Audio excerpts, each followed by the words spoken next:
Welcome to the only source you need for topics and toy news. This is Gen Z Report. Joining us live, the ultimate Marvel Legends and comic collector. He's got the power of youth. He's got the stories. It's Ashwan. Next up, the master of SH figure arts. His collection is legendary, his knowledge unrivaled.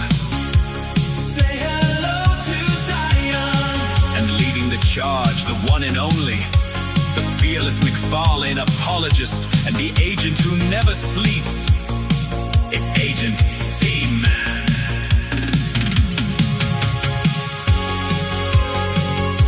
The Gen Z Report. Your weekly dose of awesome starts now.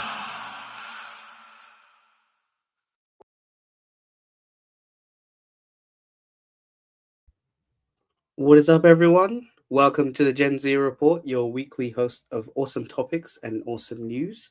I am your host, Agent Z-Man. Here, the agent who never sleeps, but I can't do this by myself. So, of course, I gotta have my two lovely co-hosts. Oh, that's not them.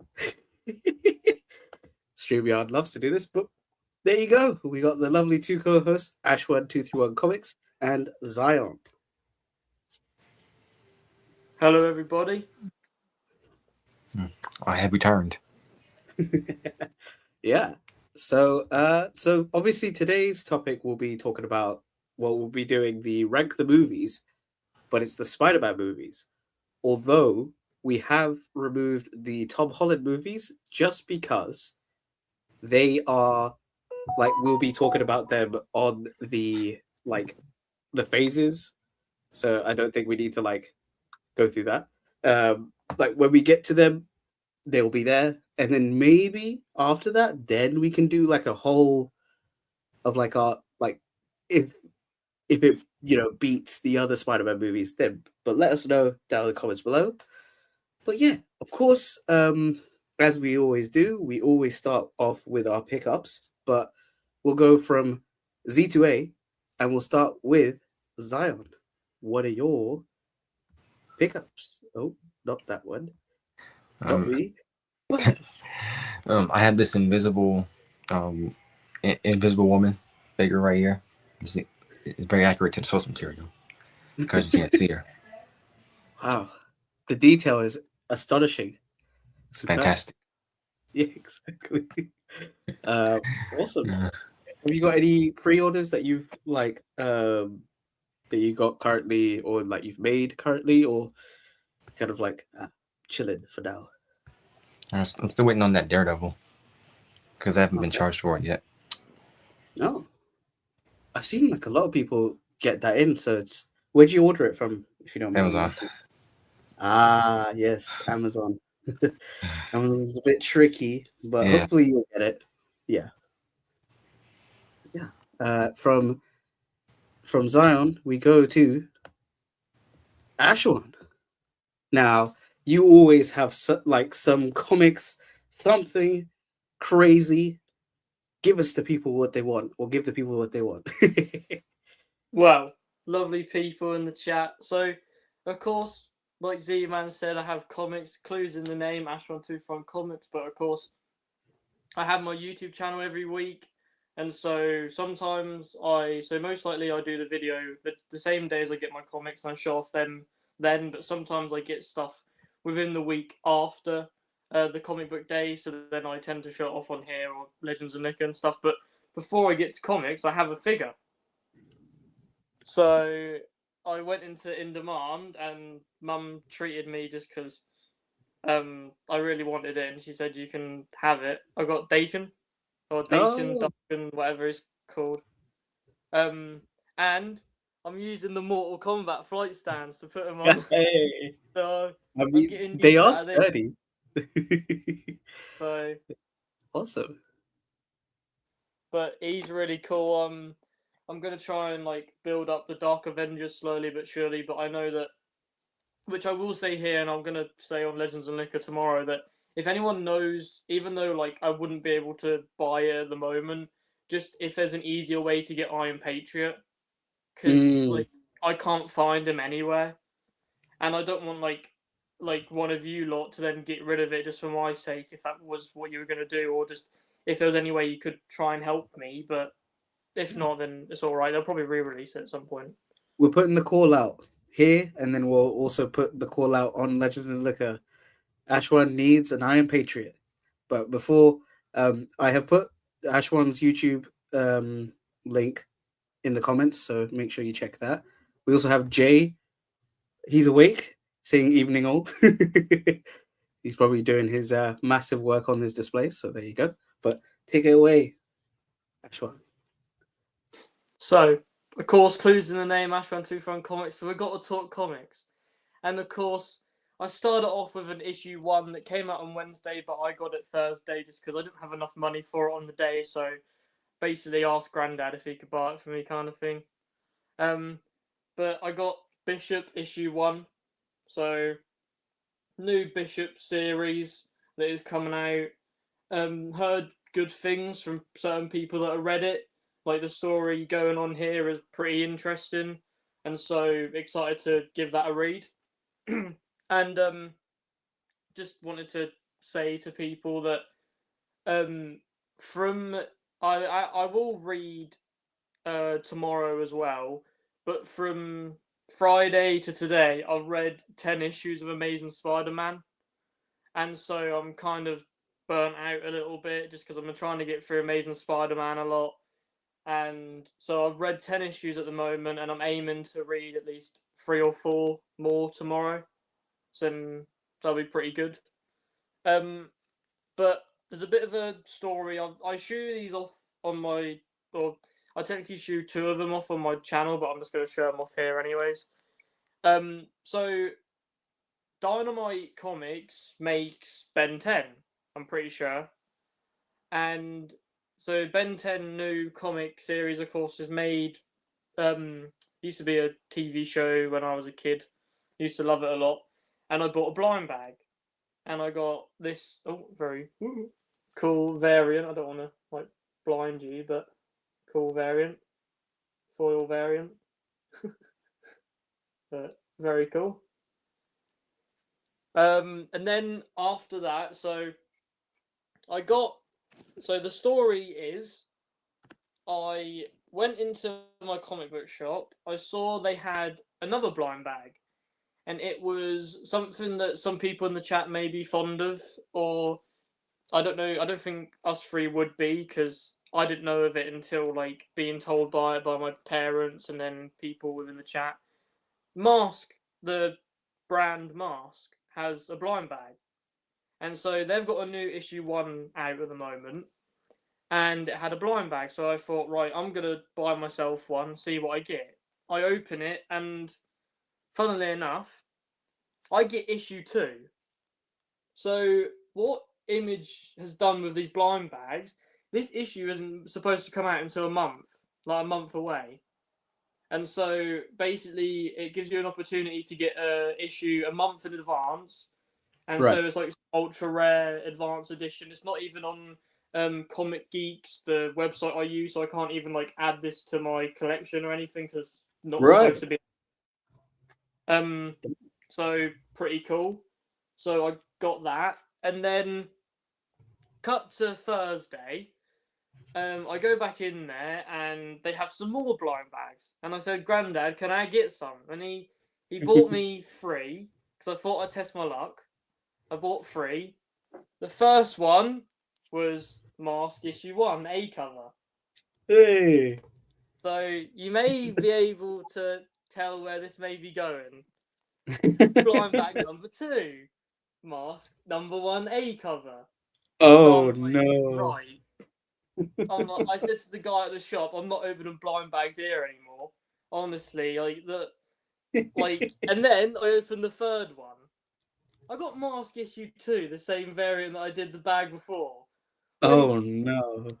And the main thing was annoying about it as well. I don't want to seem like I didn't want to seem like a snob, but I bought all of the blind bags that were left, and so like it was kind of annoying because of course no one can get any more in the shop, but also I got like 2 doubles of like these variants, but if anyone in the chat does want these, then like let me know or anything, just because I've got doubles of them, and like it's the same with I got some other comics that are doubles just because I got them from blind bags. But if like anyone just did want them, just let me know, and like we'll talk over certain stuff, just because I get doubles all the time from blind bags and just get these 2 doubles, and I would keep them, and then like maybe if the writer or artist came to MCM, then I would get them signed. They'd be somewhat different, but just because they are near enough exactly the same, and also in the mask case, you get issue 1 and issue 2, or issue 2 a month early because I got 2 of them, and you'd have the first 2 issues of Mask already. So if anyone like does want to hit me up on that offer, then I'll be sure to let you know. Jay's saying Mask was at least 20 plus years before you were even born. Yeah, I have no, like, obviously I think Gen Z in our name, we have no clue. But like I've seen, there's the whole what was it, Loyal Subjects got the license for the figures, so they're doing that. And then obviously now I've seen that they've got comics from you, so pretty interesting. Also, Jay was like, just stop for some dinner, pizza, after a long day of TMNT display building. Awesome. What pizza did you get? Let us know.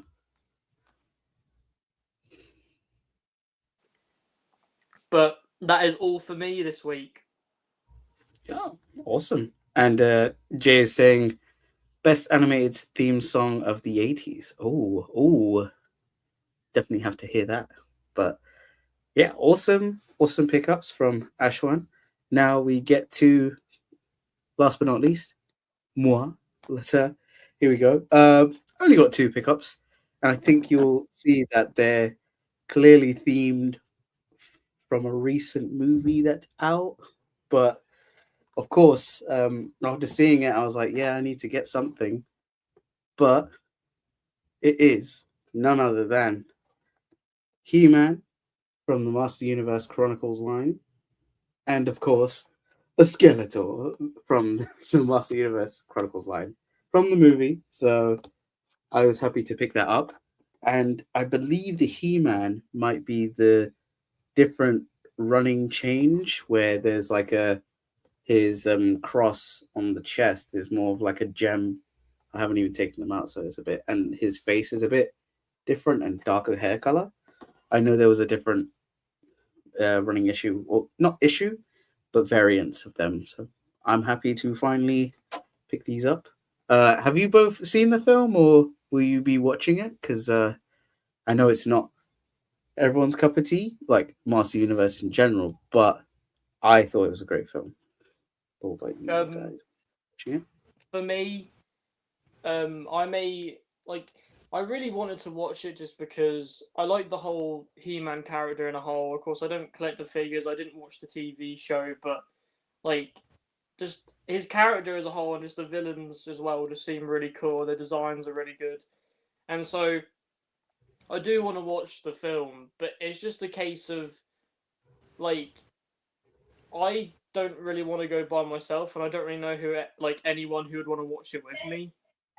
And so, like, it's the case of, I could ask my mates, but they wouldn't be into it as much as I would because they wouldn't really know what it is. And then if I asked, like, my dad or something, I don't mind going to the movies with my dad, don't get me wrong, but he tends to fall asleep, and I don't like it. Sometimes is a bit annoying because when we're watching Marvel films, he then falls asleep and then asks me, like, about 5 minutes later, what happened, and I'm like, we should have been watching the film. But if not, I will watch it legally. So if you know what I mean. But like, I'd assume that it's gonna stay in cinemas for a fair bit. So like, if I don't end up watching it, it's like at some point, because I don't know if I will, but I do definitely want to like try and watch it with like someone. But yeah, I would say if you wanted to come down to London, I would happily watch it with you. We could go to whatchamacallit, Leicester Square Cinema or something like that, because that's like I think could be like the halfway. I don't know what the halfway point is, but we can chat about that off the street. But Jay again goes, his pizza of choice is the Serrano ham. I have no clue what that is, but I hope it's delicious. good. What beverage are you taking with that? But also, Zion, didn't ask you, will you watch the Master Universe film, or is that a bit too like it's like too niche because it's so still old, like the franchise in terms of the film? I think I've seen like a few episodes of the show, like the old, like cartoon, like when it was like it used to be like on TV. It used to be like nothing to watch and just flipping channels. Sometimes that'll be on, and I might watch the movie, but I might wait until like it comes out on like digital. Okay. Instead of like going to the theaters, because I only go to the theaters when it's like a movie that I really want to go see. Okay, fair enough. Jay says blue raspberry Powerade this evening. Oh, very fancy. And he said that the Jared Leto was a great Skeletor. Wasn't sold on the He-Man a little too much, Adam. But overall, a really fun film. Yeah, I agree. Skeletor was like Jared Leto. Like you couldn't think this was Jared Leto, or Leto. I don't know how you pronounce it. We're not going to do a Henry Cavill Cable situation, but the guy who played the worst Joker. Oh! I said it. Yeah, he was amazing. And then the He-Man, I thought he was good. It's just like the usual take of Adam. He's very like goofy and everything, and then when he turns to He-Man, he's a bit more strong. So and like he's that warrior type character, and I do agree with some like with Jay like saying like it was a little bit too more Adam rather than like when he was He-Man. He didn't feel like anything a little bit different. But obviously he was sick of the action, but I still recommend watching it. But yeah. So that is the pickups for today. But let's remind everyone what we'll be discussing today. Let's get to Arsenal Hyde. Now, big up Big Will, aka Combat Collector on Instagram. He was able to design this for us. He was very, very kind and was like, hey, I just did a draft. Do you guys like? And I was like, of course, this looks amazing. So big up Combat _Collector. I will get his Instagram here and I'll put it on the comments. So if you want to go follow him, make sure you do, because he does some awesome stuff. And he is, I don't have it here right now because I'm not in my collection room, but he did do, like he did give me his Hall of Armor cells that like he'd upgraded his ones. So he was like, oh, I have a bunch of these, so would you want? And I was like, yeah, sure. So now I've got a bunch of them and I don't have like as many Iron Mens to fill them, so I need to get more Iron Men because of that. So thank you, Big Will. But yeah, his Instagram is here. There you go. Make sure you go follow. But yeah, we will be discussing the Spider-Man films, not the MCU ones, the Sony ones. And of course, we have our trusted website of choice. We have let's get to the lovely, I don't know why it's showing like that. We have the lovely tier maker. So we have our kind of like sort of waves of ranking the film. So we have at top, spectacular. Then we have, again, like below that, we have amazing. And then we got on yellow, mid. Then below that, we've got it's Morbin time. And then below that, we have didn't watch. And then last tier, the Paul tier. If you don't know who Paul is, then he's the worst character in comics for Spider-Man fans. So It's right at the bottom. But Bro, that yeah, Paul tier is frying me right now. I had to, he is the worst. I could just call it, something like, we'll get to the worst film, but make sure you leave a like, share, and subscribe for more of these Rank the Movies. So now, of course, we have to start at the very beginning of time. Well, beginning of the Spider-Man movies. So to recap, this was our previous tier maker for the non-MCU movies. So obviously we had Hulk on Incredible, and then you had all these other films here, and we had absolute shit tier last time, and a few films made that. But let's get straight into Spider-Man 1, the Tobey Maguire films. For a brief kind of synopsis, of course, your average Peter Parker, he's just like some geeky kid, can't catch the bus, gets bullied. His best friend is like the son of a millionaire. All of a sudden, he gets bit by a spider. And then, he becomes a superhero. He first starts as a wrestler to earn money. And he fights, I think it was Crusher Creel or Bonesaw. It was Bonesaw. There you go. Bonesaw. Bonesaw is ready. And he was played by the late Macho Man. Oh, yeah. And unfortunately, after he gets his after he does his match and beats Bonesaw because of his incredible strength, he unfortunately lets a robber go away with the money, which causes his Uncle Ben to be shot and killed.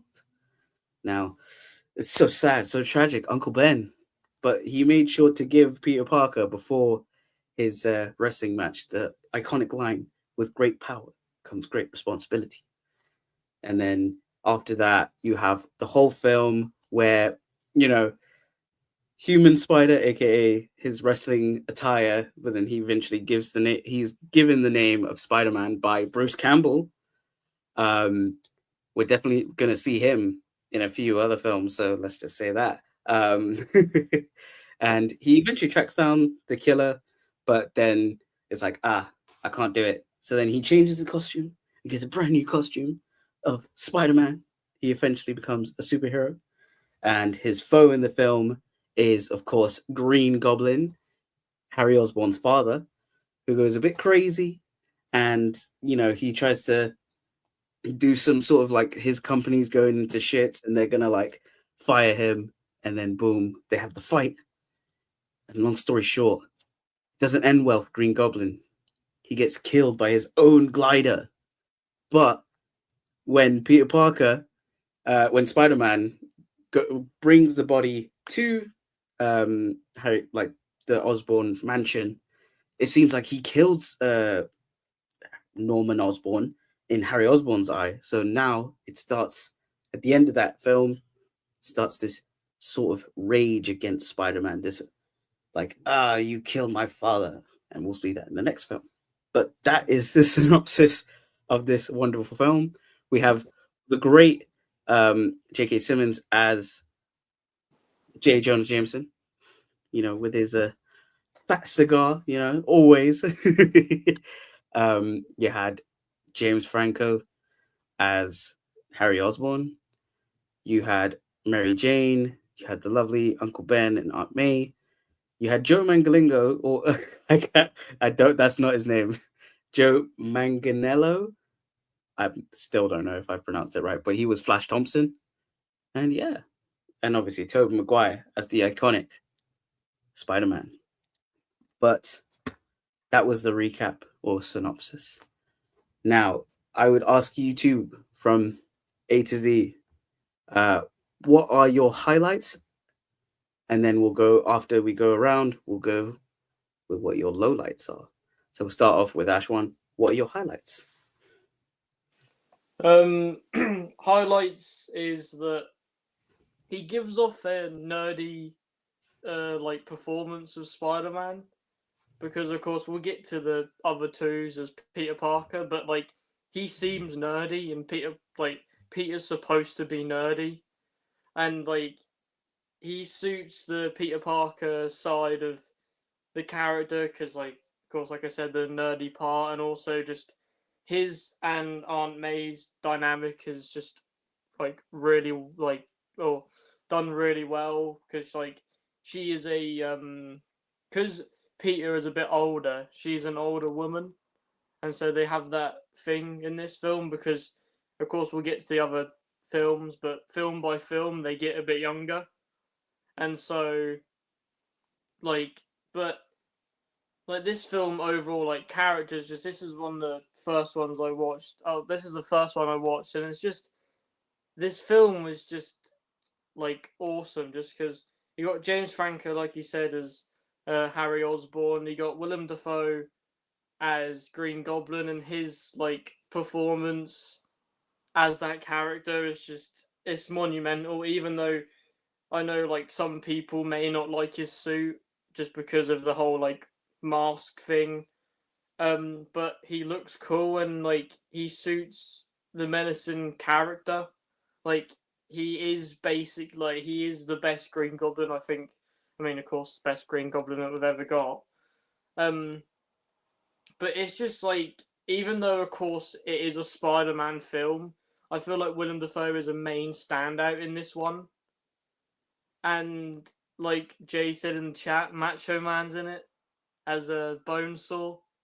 Like it's really cool just because within this era of movies, of course, we had it with the movies beforehand that weren't MCU, but they got away with or were somewhat alright with adding wrestlers into their movies if they needed someone big, because in the like media at the time, they're the biggest people and they're the people who are like really big in this, that, and the other. So, like for instance, you had Kevin Nash play the Russian in The Punisher before, and then now you got Bonesaw played by Macho Man, and it's just like that whole scene as well. I just love it so much, just because me and my cousin quote it all the time.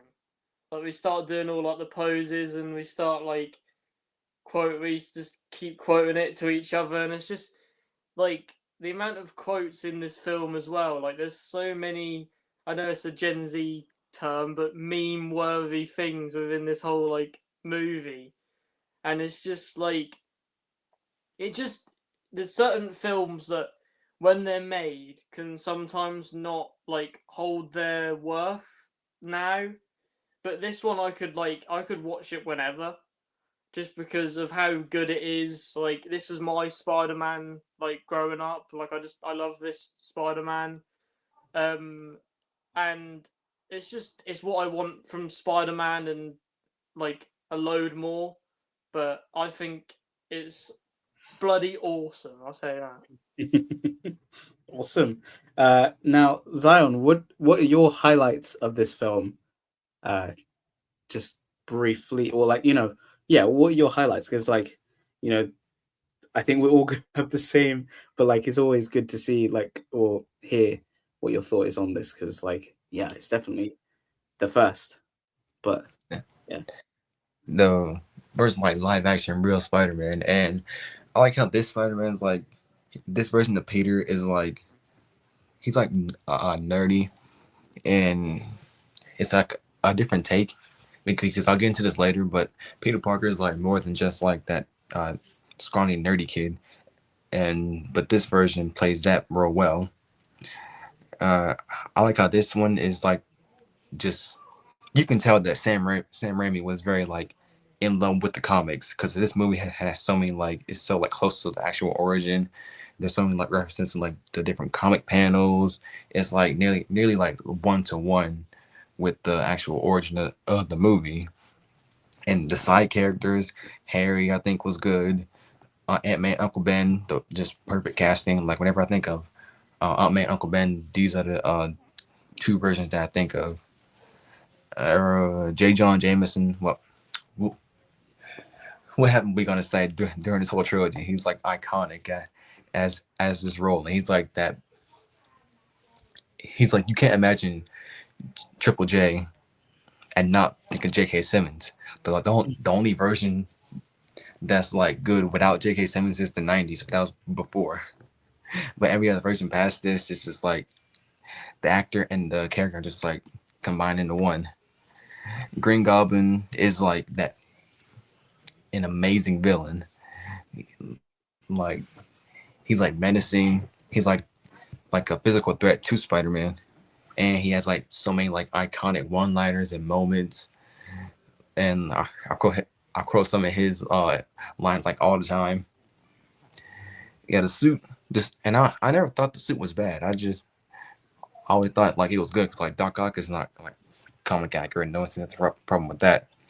So the same thing with Green Goblin. It's like a different adaptation. It's live action, and the fact that this movie is like the first like real like Marvel movie at that time to like fully like embrace the comic book aesthetic. Because Blade and X-Men, they were like more like in like their darker suits, not being they were very serious and not very like goofy and comic booky. But this is like that first one where it's like it embracing like it comes from comics. Like you wouldn't like say from like the '90s, you wouldn't the average person they wouldn't know Blade is a Marvel product. And X-Men, they were none of them were in like the comic accurate suits. But this Spider-Man, he's like full like red and blue, Green Goblin's and it's green. There's a bunch of like wacky scenes between them. Green Goblin plays that comic book villain and like that Saturday morning cartoon villain very well. And yeah, this movie has just it's amazing. I'm gonna say. Yeah.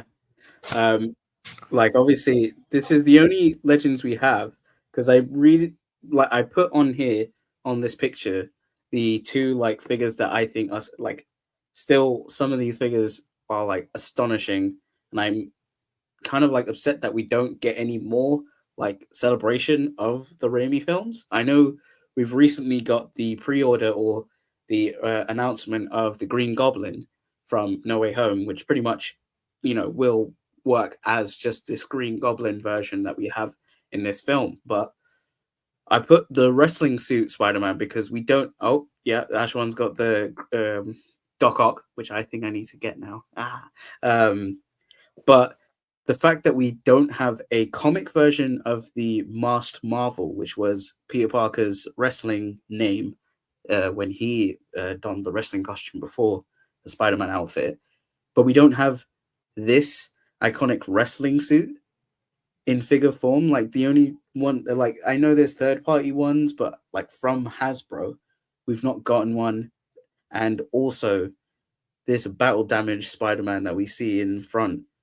My gosh, like I'd still get that. Like I had that figure and then unfortunately sold it so long ago, and I'm like, I need to get that back because it's an astonishing figure. Like, of course, like those movie figures were great. You had the J. Jonah Jameson with the chair, like with the desk.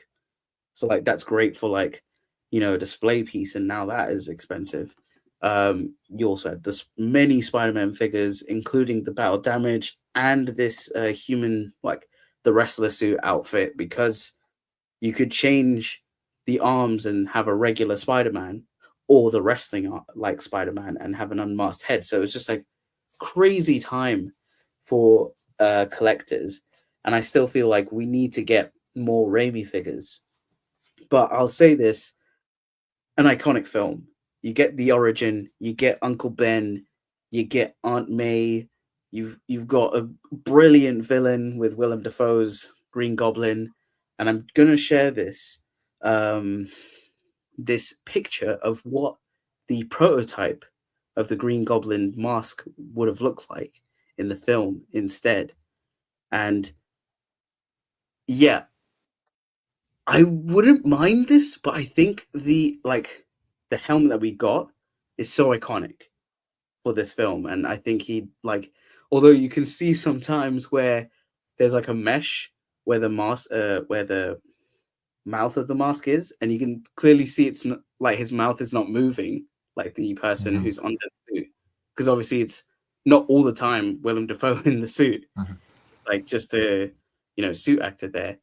And But isn't it like where like a visor like goes up in his mouth? uh, Because so remember that scene where he was like talking to Spider-Man when he was like not unconscious but like couldn't like move after like that whole like that one fight and, his and then yeah, his visor does like from the lenses would switch to his human eyes. it was his lenses. Okay. Yeah, it would be the lenses, but the mouth you could see there was like a clear mesh instead. But with this prototype that they were working on, this was going to be an animatronic type of mask where his lips would move, but it was a lot of like you can see the wiring and everything. It would have been way too much. So they obviously went to the iconic helmet where it's very alien-esque, but especially when you see those scenes with the mask on the chair, taunting Norman Osborn, because that was one of the things that was brilliant, because you had Norman Osborn like the innocent version, and then you had the Green Goblin version talking to him like a split personality, and Willem Dafoe absolutely knocked it out of the park. And like I mentioned, having the wrestler Spider-Man, like his wrestling like era before becoming Spider-Man, is definitely a thing we'll miss in other iterations of Spider-Man in live action, because this was the only film that did it, and ever since kind of like disappeared. But yeah, exactly. Jay brings up a great point. It was very controversial at the time for the organic webbing. Yes, I remember going to Cinema Age 14. Wow. Yeah, no, this Spider-Man was very different because he had organic webbing instead of the web cartridges that normal Spider-Man would have, and then eventually it got retconned in the comics, or he got a sort of like metamorphosis and gained organic webbing in a comic event where I think it was Morlun like basically killed him, and then he went into Cocoon, which we might be seeing in Brand New Day. So, and then shout out Keanu Reeves. Sam Raimi movies just hit different. The first two Spider-Man movies are absolute masterpieces. We'll get to number two, but yeah, um, let's. I think this is just going to be a straight up. Let's get straight into the ranking of this, because honestly, would you say there are any like lowlights of the film that you think? I don't There's think. one. Okay. That's for the whole trilogy. Oh, okay. We'll get to that, but let's get straight to the ranking of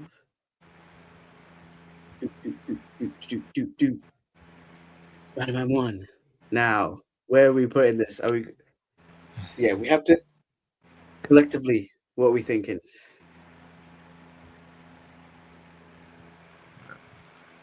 The thing is that it's not the best Spider-Man movie, but it's up there.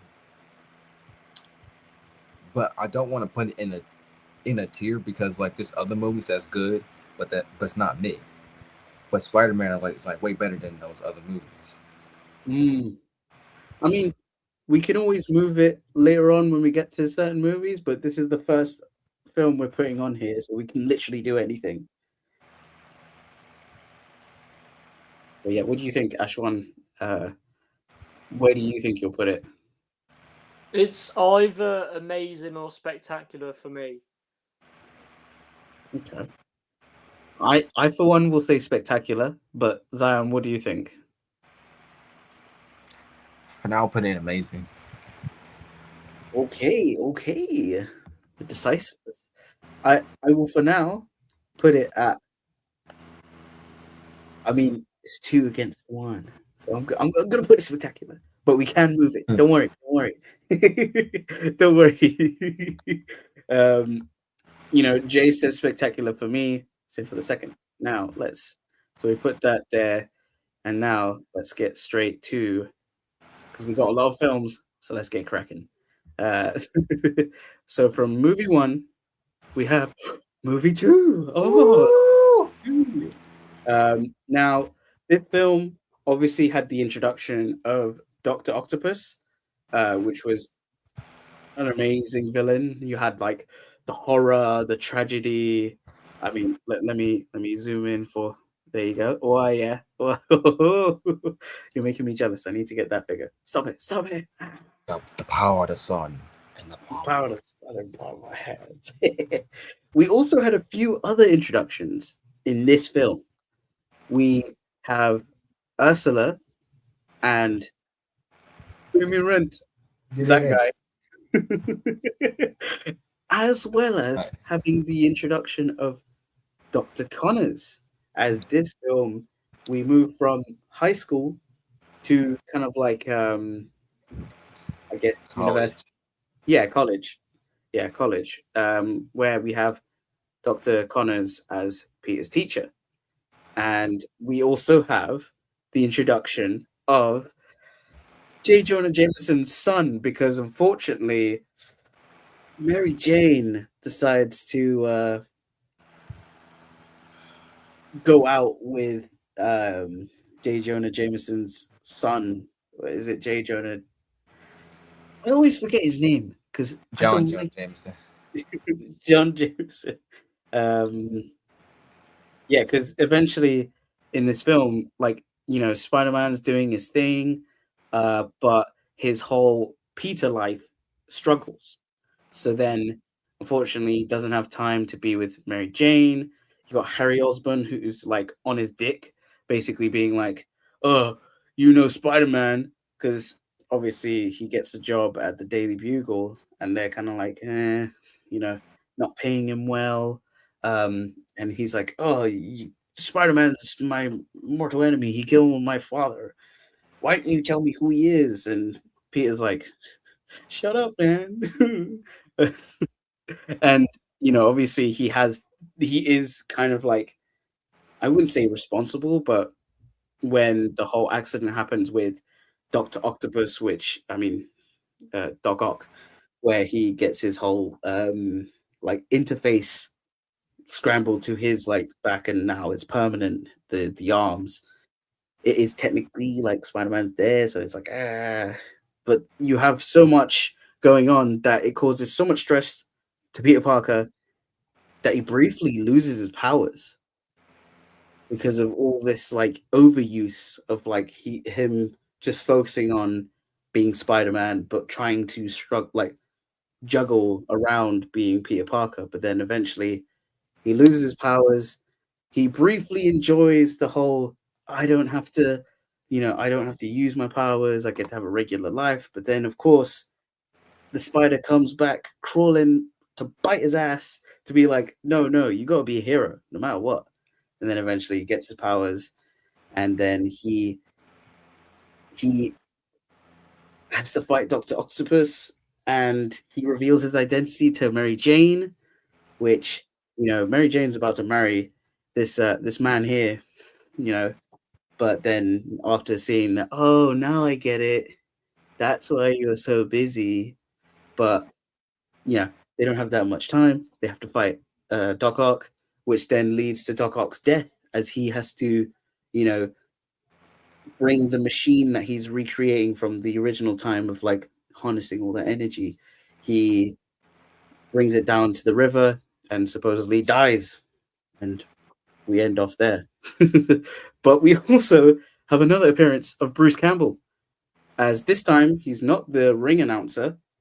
He is the like front of house guy at the like cinema or theater that Mary Jane is performing, because she's trying to do the actress thing, but it's kind of not working. It's like, you know, but she's on Broadway, but you know, Spider-Man's too late, and you have him there, which will definitely, on the third film, I will reveal Bruce Campbell's like potential if they had the fourth film, because it's a juicy one. But I would say this: in every Spider-Man game, Bruce Campbell was the narrator, or like your guide. So in Spider-Man 1, he was your guide number 2, and then eventually number 3 as well. So hooray, Bruce Campbell. But yes, we have so many characters, but definitely one of the iconic scenes for me is the Spider-Man holding the train, you know, doing his Bart face, if you will, Uh, but it's such a great scene, and then you have all the people help Spider-Man as he's like unconscious, and like Doc Ock is like, "Oh, out of my way!" And there you got. I think you had Phil Lamar. You also had that guy from Sopranos there being like, "You got to go through me first." Kind of like, Joey Diaz. but it's like it's such an iconic scene because it's like A, those people, but also B, the fact that like the civilians are helping Peter after he's done so much. And you have J. Jonas Jameson kind of like slandering his name every time he can get. And then it's just like, oh, now he's like, oh, people love me kind of thing. But yeah. Now we have obviously Scotty Toys. Shout out Scotty Toys. Yep, goat film.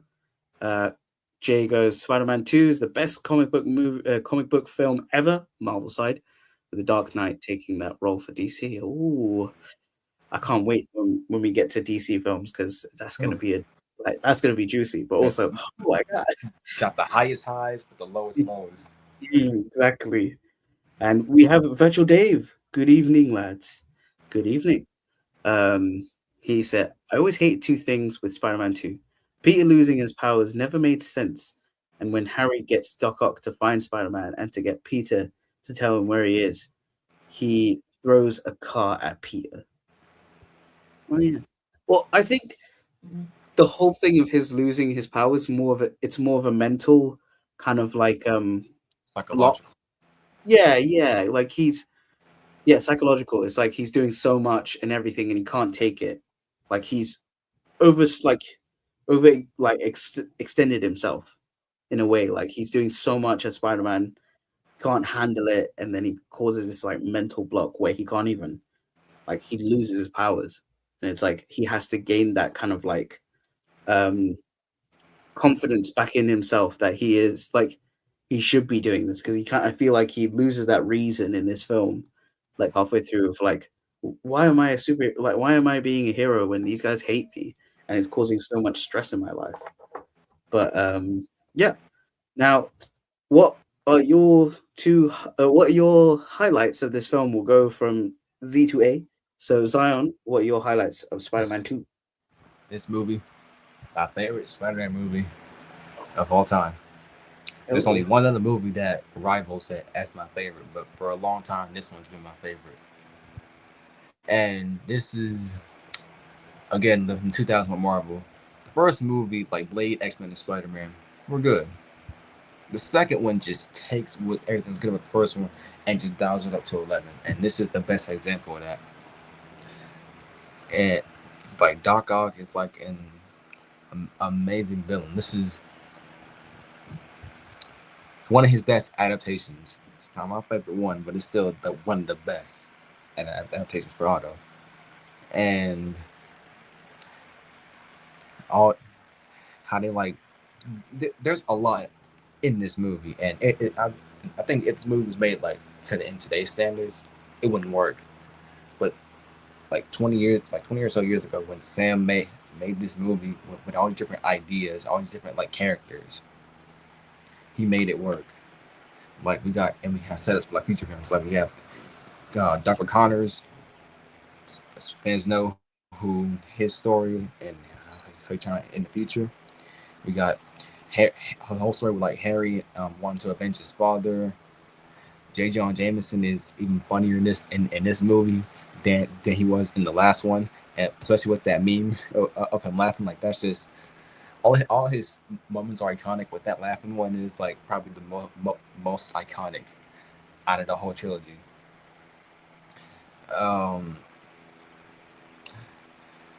Just Peter losing his powers, I think it's something like unique because I don't think we've seen that in like any other superhero movie or even TV show where like a hero like loses his powers because there's just like so much strain on him from like both sides, both his Peter Parker side and his Spider-Man side.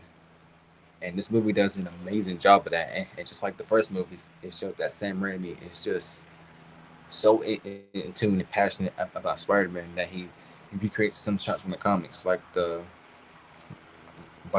that one comic panel, Spider-Man No More, where Peter like walks away from the suit in the trash is like a 1-to-1 recreation, and that just gives like us fans who like this is love the movie more. And the action it was like even better than the first. Like that fight on the train scene is, I rewatch that fight all the time because the choreography is one of the best live action fights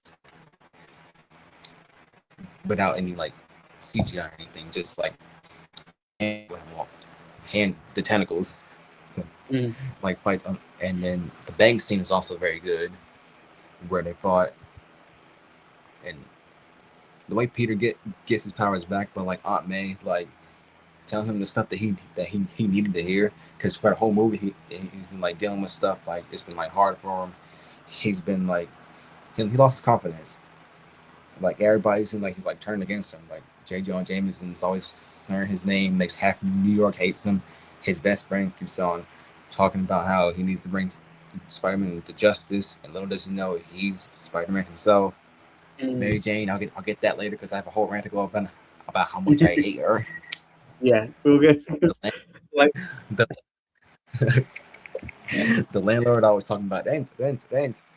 He can't make it on time for his class, and Connors just thinks he's like lazy and all that stuff. And like he told Aunt May the truth, and for a while, like it seemed like Aunt May was like upset. So he's like dealing with like all this stuff, and then Aunt May's probably like his closest, like the person like closest to telling him what he needs to hear and make him get back his powers. That's an amazing scene, and it's like a good way for him to get back his powers, and how he like gets back in the groove, takes down Doc Ock, and the ending to this movie is probably it's just so good. Like Peter's finally got what he's always wanted. Yeah, well said. Ashwan, what are your like highlights of the film? I mean, like, it is practically what Zion has just said. Like, it's just like you get, even though of course I said it at the first time, you get even more meme-worthy stuff in this one as well. Like, just from J. Jonah Jameson alone, like just the way he acts, and just like certain stuff, like of course the pay me rent, like, oh, that was bloody Borat, but you got bloody pay me rent guy, and then his daughter, and then Mr. Dickovich. She's she's basically like flirting with Peter a little bit, and so like you got that whole like the thing going on, or just trying to get friendly with him, and it's just like, so he's in this sort of like, or because he's of course like in college now, he's in the lifestyle. Of course, he lives alone somewhat. Like he has to, like of course, pay rent, and like it's just this film. Like it is one of my favorites, just because like even though I said it in the first film, as much as I love Tobey Maguire as Spider-Man, I feel like the villains do like such a good job. Like of course. Number 3 will get to it, but these two, like I mean, somewhat in number 3, but I'll talk about that when we get to it. In these first two, like the performances of both of the actors who play the villains, like are incredible. Like it's what you expect from the characters, even though, like we've all said, Green Goblin hasn't got comic accurate, Doc Ock hasn't got comic accurate. It doesn't matter when it's a film like this. Like, so even though most films we watch, Marvel films in general, we prefer them to have comic accurate suits because it's what we know. Yeah. If you go into it, if you go into it thinking that, and they don't have comic accurate suits, then it could put you down a little bit. But if you enjoy it for what it is, like this is, like Spider-Man's somewhat comic, of course he's comic accurate, and Doc Ock isn't too much, but it's a great film, and like certain other films have that thing where they don't really go like comic accurate, but are still good just because they work inside of their own like genre of film, or their own like kind of movie. And this is just like another one of them. Of course, Mary Jane's a bit of an idiot. I'll say that, but I was gonna use another word, but I won't say that. But she's a bit of a idiot. I'll say that, and it's Yeah. just like it's kind of annoying because, like, of course, it somewhat happens again in the third one, and it's just like it's a thing of like I know, like recently in Spider-Man. I know this is like 2000s, but in the most recent Spider-Man run I'm reading, they're not together, Yeah. and Oh, like it's just yes, I am. yeah, no, he got taken by Doc Ock. But but in the most recent run of Amazing Spider-Man though, like they're not together, and like it's just somewhat annoying that I don't know if this was the start of it, but how much of actually no, I'm gonna say it. How much of a dick Mary Jane has become? Like I'm Yeah. sorry to say it, but like she has like in the comics she isn't really very nice. Like Yeah, she yeah. isn't nice to Peter at all. Like they're not together anymore. She's with some like bloke and they're looking after like Eddie's kid or something, like some odd thing with that. Of course you'll know if you read it, but like Yeah. and it's just so odd, like how she is in this because of course, like you said, she's with like J. Jonah Jameson's son, and then like in the first film, even though she's somewhat with Peter, she's more with Harry. I feel Yeah, yeah. like it's more a Harry dynamic in the first one because like Harry, of course, going back to the first one, basically Peter's going on about how much he likes Mary Jane, and then like he's talking to Harry, and then Harry actually has the courage to go up to her, and then they start like chatting, and of Yeah. course that gets to something. But like, it's kind of like I said, it's kind of annoying how much of a like dick she is in this trilogy. But like, Oh, I'll get to to my be thoughts. honest, though, Yeah. like it's it somewhat makes sense because of course, uh, Peter's got got Ursula in this one. Then Spider-Man 3, he's got maybe a certain Mm. blonde woman. So Yeah. like, but no, yeah, this film overall though, like, it's one of the top ones for me. Like, of course, before we got Tom's Spider-Man, I like preferred this Spider-Man over certain other ones. Not saying that his Spider-Man Yeah. films are bad, not Tom's, but Andrew's. I'm not saying Andrew's films are bad. I mean, one of them is a bit iffy, but um, like I like Tobey Maguire more than I did Yeah. Andrew when growing up. Even though Andrew is younger, like Tobey Maguire, you can tell that he's 30 years old playing like a late teens, 20 years old. But Yeah. Andrew like seems young.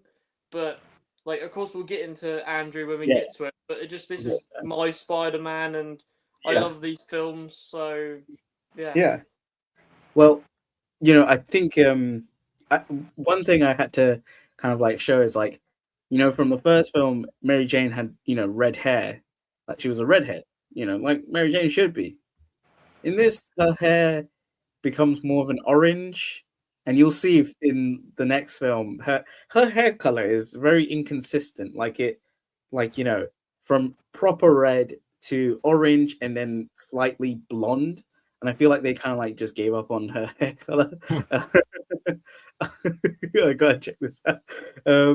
Jay was saying I was a raging teenager at this point, so Kirsten Dunst was hot. I was having a lovely time. Harry was the one that annoyed me. That annoyed me. Okay, yeah. And then Ursula Ditkovana or Dikovic should have ended up with Peter. Oh, yes. We'll talk about There's that. 3 women who were better options in this trilogy. Yeah.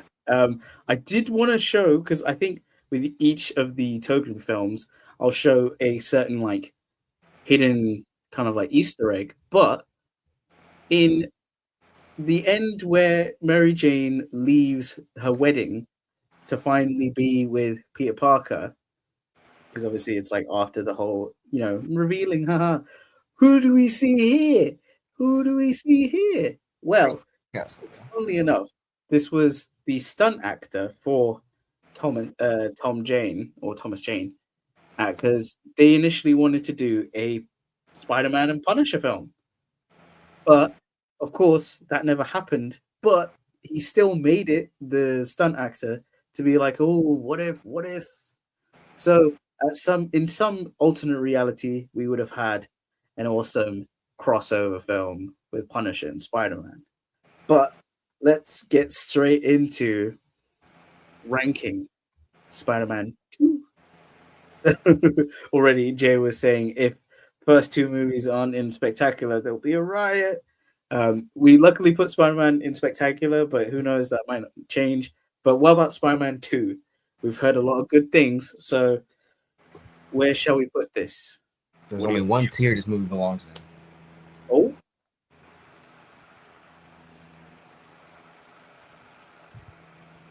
what were you thinking? What are you thinking? Ooh.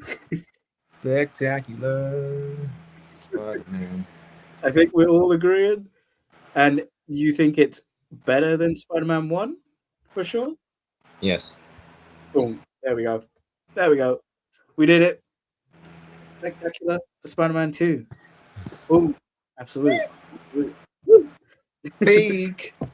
Exactly. Absolute peak. Now let's get straight into the third one. Spider-Man 3. The people would say the dreaded one, but we'll get into it. But quick synopsis. We have the introduction of Sandman first, who creates this whole new sort of story where we find out the person who actually killed Uncle Ben wasn't this Carradine guy, the shooter, the blonde guy who was like, "I see ya," and then from having the wrestling place, but it was in fact Flint Marko. Oh, crazy! And he's a criminal on the run. He's trying to, like, he's a criminal so that he could get enough money to pay for his daughter's treatment. She has got some kind of illness, and he winds up in a particle accelerator situation where he is absorbed into the sand and therefore becomes Sandman. So we have that. We also have Harry, because in Spider-Man 2 we have a teaser at the end where he looks at the Green Goblin sort of like cave or lair that was behind the portrait of Norman Osborn, where he's got a silver helmet, multiple pumpkin bombs, a glider, some serum. What? In this film, we actually have him do the procedure to become Green Goblin. However, he doesn't get that insane personality that his father did. So maybe there was something different this serum. We obviously don't get the silver helmet that was teased in the previous film, I have but a theory we about get, how he didn't go crazy. yeah, exactly. And we do get this new Goblin outfit where he's got sort of like a more combat ninja kind of like mask with some visors. He's, decked out with these like Batman fin like scallops on his arms.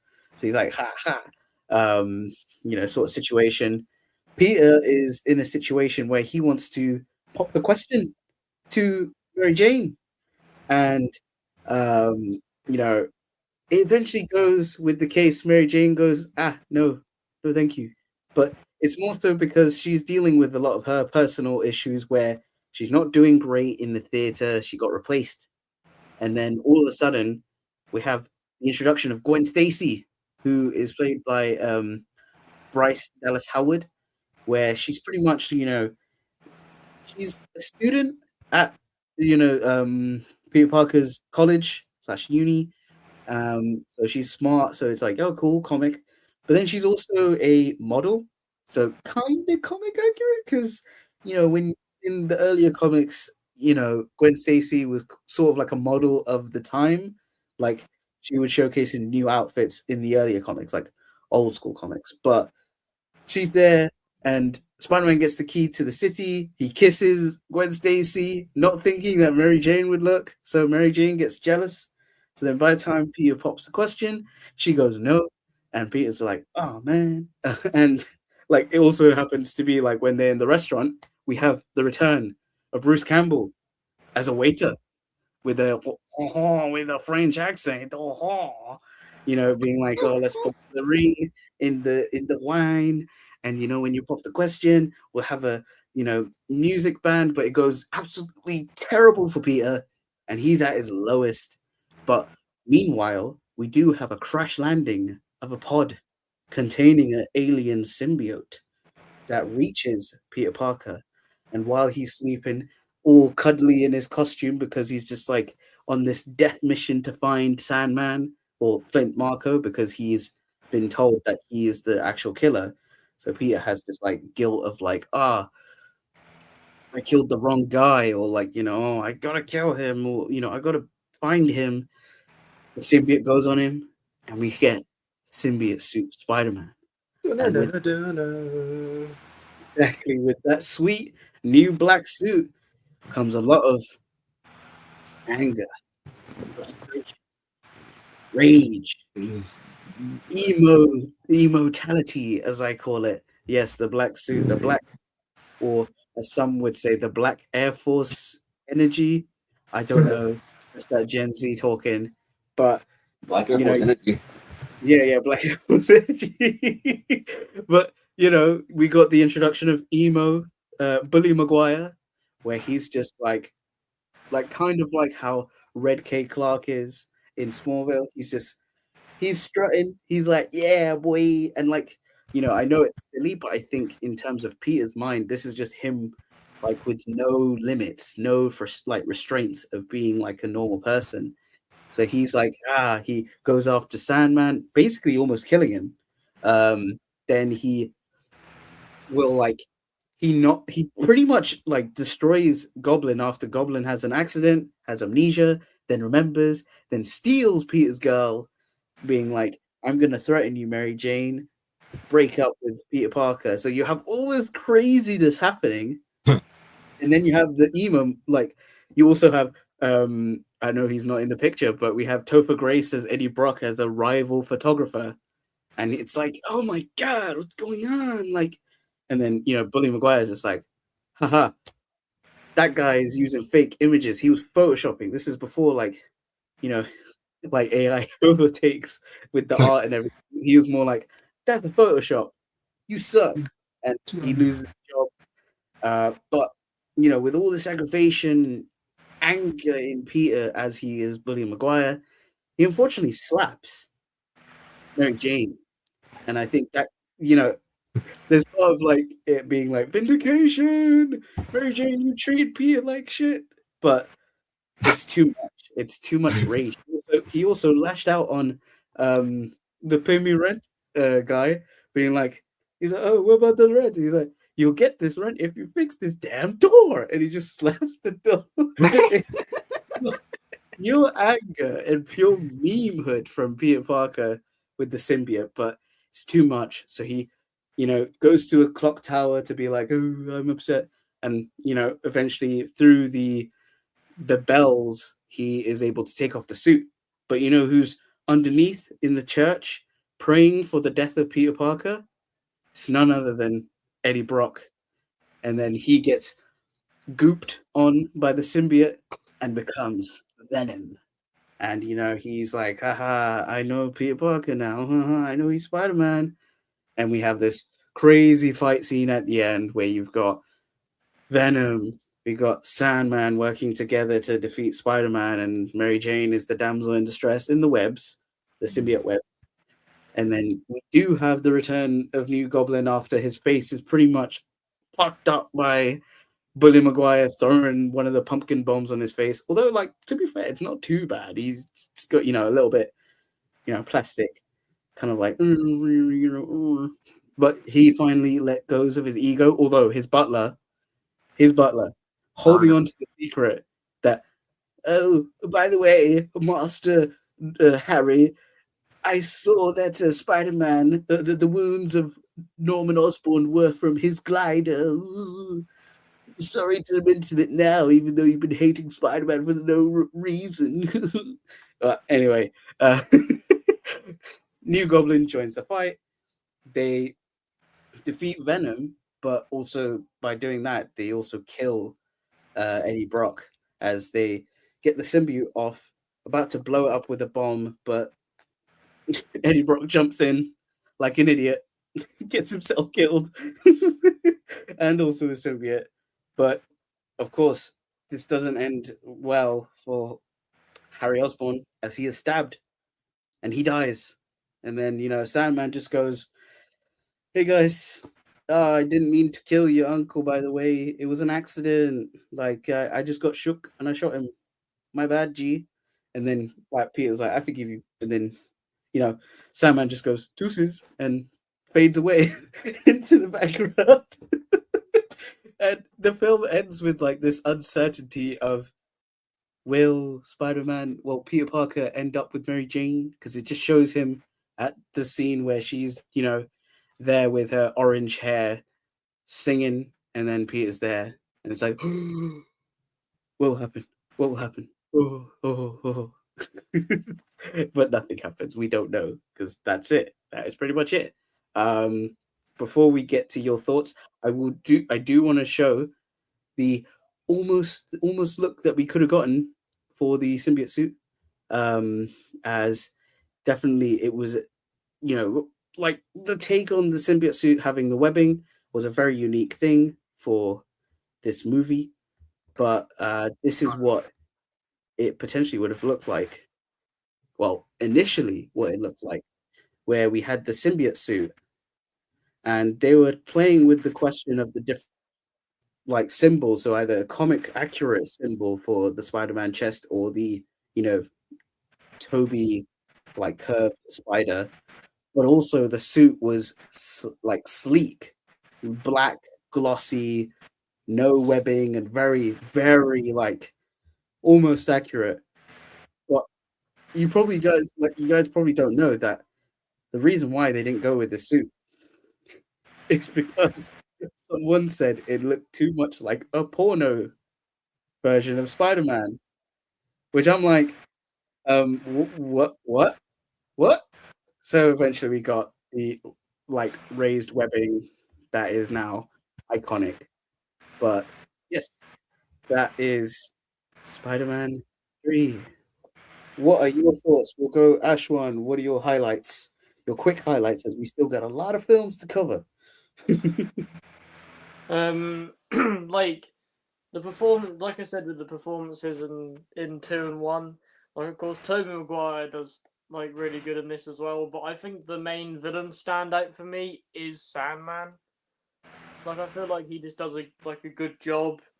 Like you feel somewhat sorry for him, even though he like killed Ben Parker, Uncle Ben, but you somewhat feel sorry for him because he's got the whole scene with his daughter, and there's also a deleted scene. I don't know if you've seen it, but a deleted scene in this film where at the end of the movie he appears as like a sandcastle to surprise his daughter, and it's just like he's basically just a dad trying to like help out his daughter, but then gets stuck with all this like superhero, supervillain stuff, and then he's just kind of like the only way out of it is to kind of just be a bad guy in a sense, because the main reason why he does what he does, like he robs like a bank or something, or robs like a truck, and the only reason why he's doing it is to pay his daughter's medicine and stuff. And like just like the main standout for me is Bully Maguire. Just like the little quotes he's just shooting at the Harry, like just like the little stuff like little goblin gonna cry or something like that. It's just like stuff like that, putting his dirt in his eye and stuff, and of course the dance as well. Like that is one of the most iconic things in all of the Spider-Man films. Like he looks like swagger, mate. When he's in that black suit, he just looks straight swagger. Like And like, of course, like you were saying, the black, even though of course it would have been better to get a comic accurate suit, the suits I think still looks really good.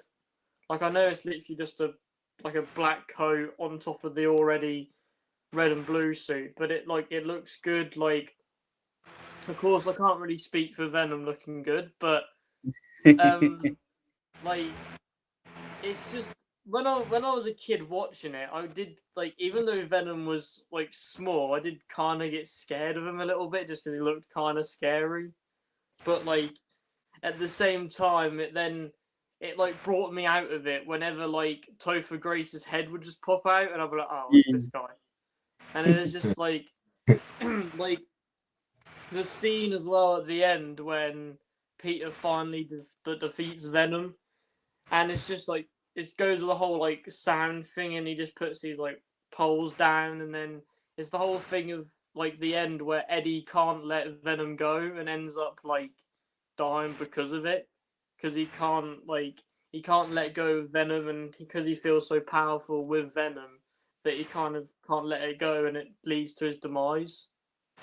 But like this film's like really good. There's not really many like things I could say about it other than I really enjoyed it. Of course, it's not the best out of the three. Of course, it's not better than the first two, but the main reason for that is because Mary Jane is a dick once again.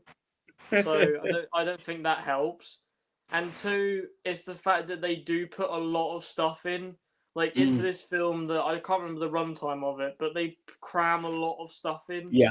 Like, even though you've got Sandman and Venom as these villains, you can't really, even though you can somewhat tell, but out of them two, who is the main villain? Like normally it was like a villain every movie. Now they've just put in like technically 3 villains, like as well as Harry, kind of.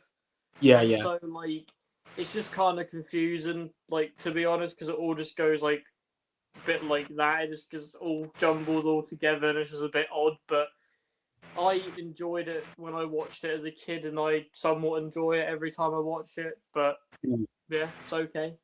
Yeah, and I think what Jay's saying. If we could have just binned Harry, this would have been a better film. I think there's another character who should have been binned rather than Harry. I think Harry should have been given a little bit more to work with in terms of just like, because they kind of do too many things for him. Like he gets amnesia, and then he's first a bad guy, then he gets amnesia, then he becomes a bad guy again, and then he's redeemed, and then he's killed. It's like, whoa, that's too much. That's too much. What do you think, Zion? I'll read the comments. There's some great ones, but so what your highlights? We have to be quick because we do have a lot of other films to take. But what are your highlights for Spider-Man, and also your lowlights? Because as Ashwan was saying about MJ or Mary Jane, but yeah. First of all, I actually do like this movie. It's not I'm gonna say this, like, I'm gonna go more in depth this when we do the MCU playlist. But this movie and the movie get now, looking back on this one, not bad. Like compared to like number one, yeah, this movie still like it's enjoyable to watch. Like it's not bad. It's not the best, but not bad. And we lost Zion. I'll briefly read the comments before Zion comes back. The Spider-Man 3 montage is the best thing ever. Yeah. The Bully Maguire stuff. Keanu leaves, going, Peter had himself a temporary heel turn. Yeah, most definitely. I agree. That's great way to say it. And Keanu leaves again. Wonderful film. We had Bryce Dallas Howard and her beautiful boobies. Before Zion comes back, like honestly, her addition felt strange.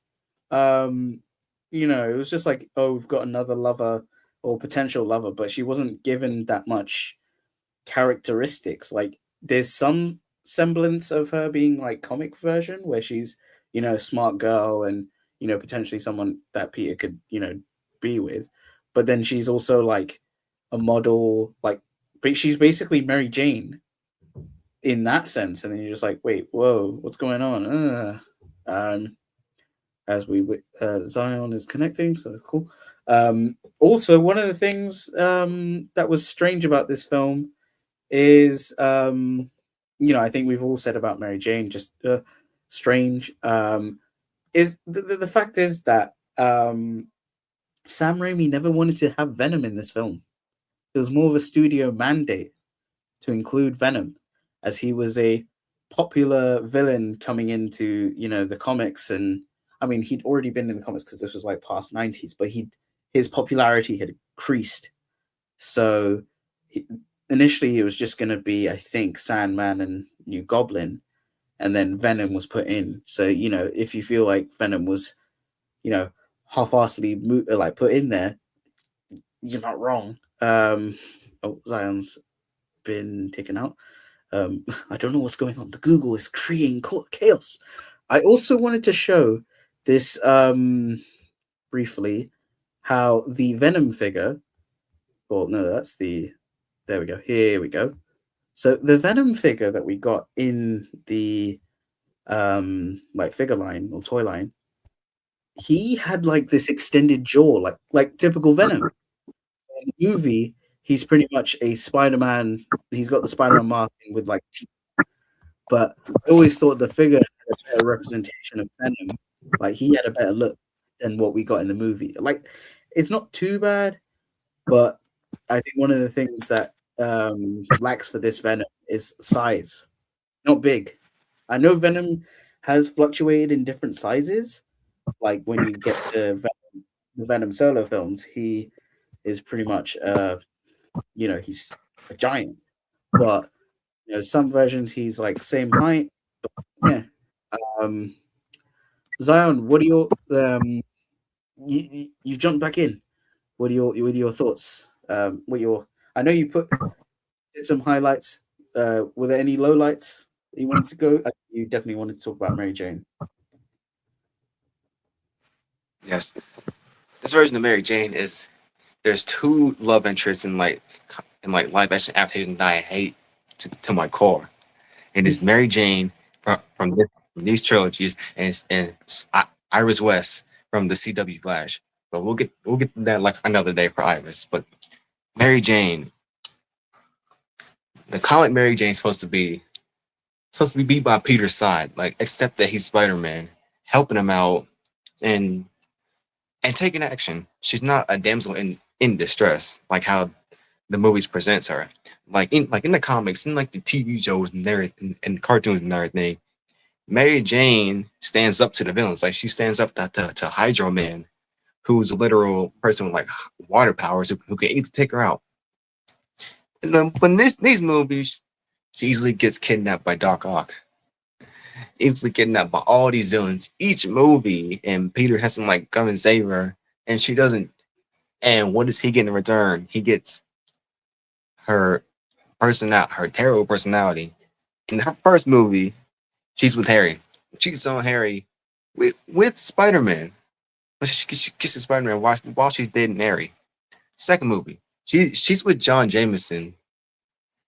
She is always thinking about Peter. She tries to kiss John. She's Spider-Man. What she knows was Peter, and she tried to get with Peter, saying, "Do you love me?" and all that stuff, and her trying to kiss him while she's engaged to John. And in the third movie, she's finally with Peter. She cheats on Peter with Harry. Like, are we serious?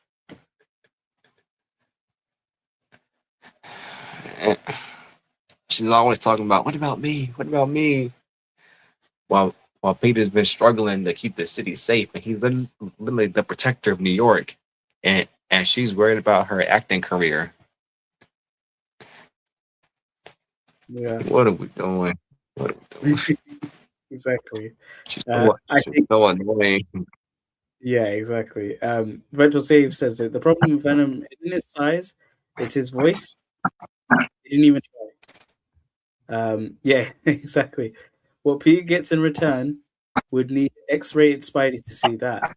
I don't know There's an energy that was better fit for Peter than Mary Jane. Gwen Stacy and Betty, all three of them treated her way better. And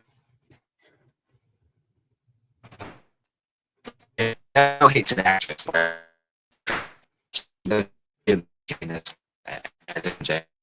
Hates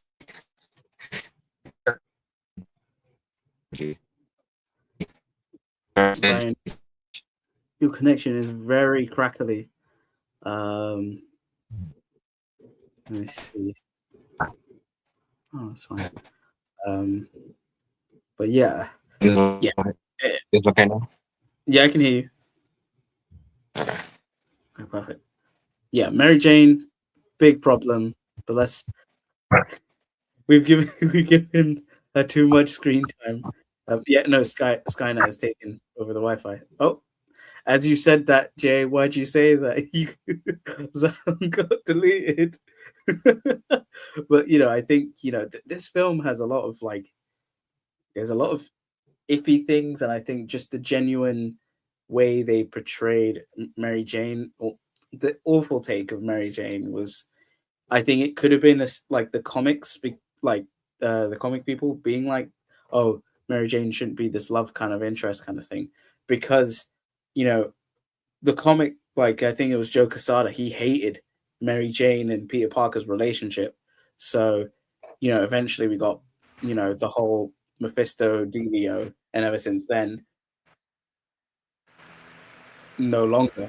But then I feel like this film was one of those versions where we saw that in live action, where Mary Jane is absolutely like a dick, as Ashwan would say, and she isn't that supportive type. But at least with this one, they knew that she was an actor. But you'll see in other interpretations of Mary Jane, they kind of don't know what to do with her. She's had this weird fluctuation of character story. But anyway, let's get straight into ranking Spider-Man 3. So far we have Spider-Man 1 and 2 on Spectacular. Where are we gonna put Spider-Man 3? Because there's a lot of bad, but there's some good in this film. What do you guys think? Where should it belong?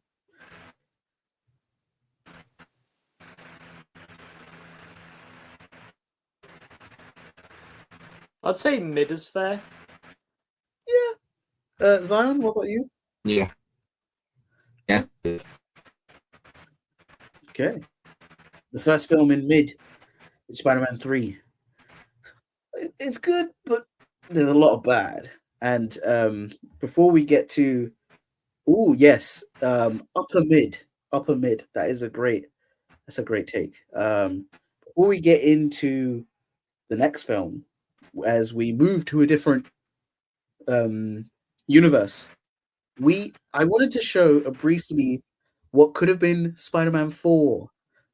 These were some storyboards where you had John Malkovich as the titular Vulture. Old man with the suit and the wings, awesome. You also had Felicia Hardy, but it's not pictured here. But we did have the final kind of what we've been leading up to, Bruce Campbell being revealed as Mysterio.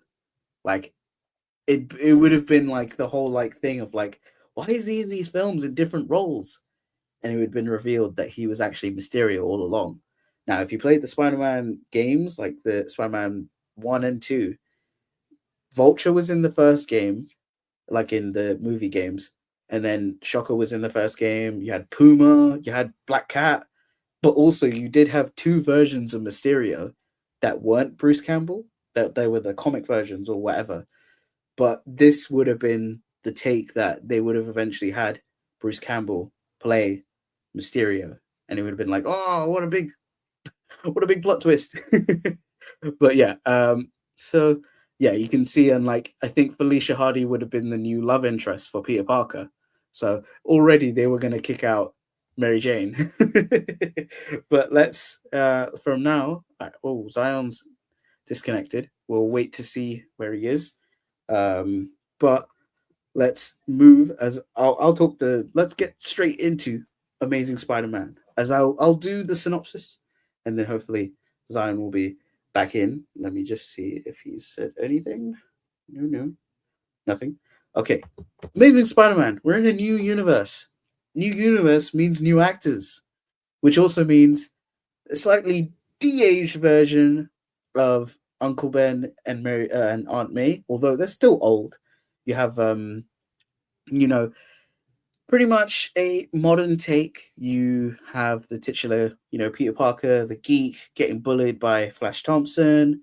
No one pays attention apart from Gwen Stacy, who is in this film, played by Emma Stone. As Jay mentioned, we will have Emma Stone as a lover in a minute, so things are looking up. Yes, so we have her introduced in this film. We also get a little bit more story with Richard Parker and like the parents of Peter Parker. So we have that. And there's some mystery into that. Ooh, that apparently Richard Parker worked with Doc Connors, who's in this film, which he's played by this actor here. Then, like, unfortunately, we see this man. Oh, we have this character, Mr. Carradine, who unfortunately he shoots Uncle Ben like a normal Uncle Ben gets shot. Okay, Zion's gone. I don't know what's going on. Hopefully his internet connection gets better. But we have this guy. He shoots Uncle Ben. Peter gets upset, but he also, during a visit at Oscorp, he gets bitten by a spider. So we get this more of like, this kind of like overarching story about the spider, and they've been developing sort of like animal stuff and whatnot. And this unique spider bites Peter. He gets powers. He briefly goes on to this like sort of sunglasses and ski mask with a hat look, as his early look, and then eventually gets his more like this version of the comic, that the suit where he's got yellow lenses. Then we have Gwen Stacy's dad, Captain Stacy, who's like, I don't like Spider-Man. He's at me. But we like later on we get this kind of like relationship with Gwen and Peter. And then obviously Doc Connors experiments on himself and becomes Lizard. And he tries to infect the city with like making them all lizardy. But it fails. Unfortunately, it leads to the death of Captain Stacy, who tells Peter to protect Gwen by not like getting her involved, and because like technically Captain Stacy sees who Spider-Man is as Peter Parker, and he's like, don't mess with my daughter, leave her out of this, otherwise there'll be consequences. You don't want her to be involved with this life, kind of being like, oh yeah, I appreciate what you're doing, but don't get my daughter involved. Foreshadow. And you can see here she's already being webbed up. Like this part, I don't know if she'll have a good relationship with webs later on. But yeah, you have this crazy fight. Eventually, Peter defeats Doc Ock and he goes back to being normal. Now, one thing I do want to mention is that this character, this shady man with the shades, was eventually revealed in a spin-off game of Amazing Spider-Man 2 to be Carnage. Yeah. Very strange. And like, yeah.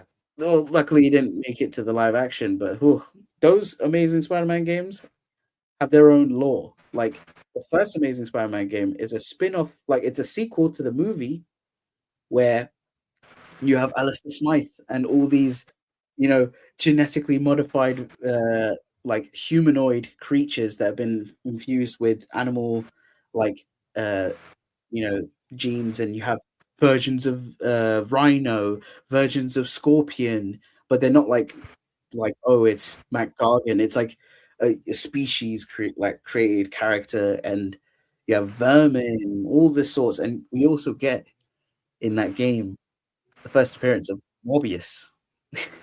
I know he appeared in Blade in a deleted scene, but in Amazing Spider-Man 1, the game, he's there as one of the scientists working on these creatures. So yeah, that is Amazing Spider-Man, we have Andrew Garfield as the main Peter Parker, and obviously Emma Stone as Gwen Stacy. Now, what are your thoughts, or what are your quick highlights of Amazing Spider-Man? Over to you, Zion. This movie gets a lot of like backlash, and to me, this is a good movie. Like, yeah, there's some problems, but it's not a bad movie.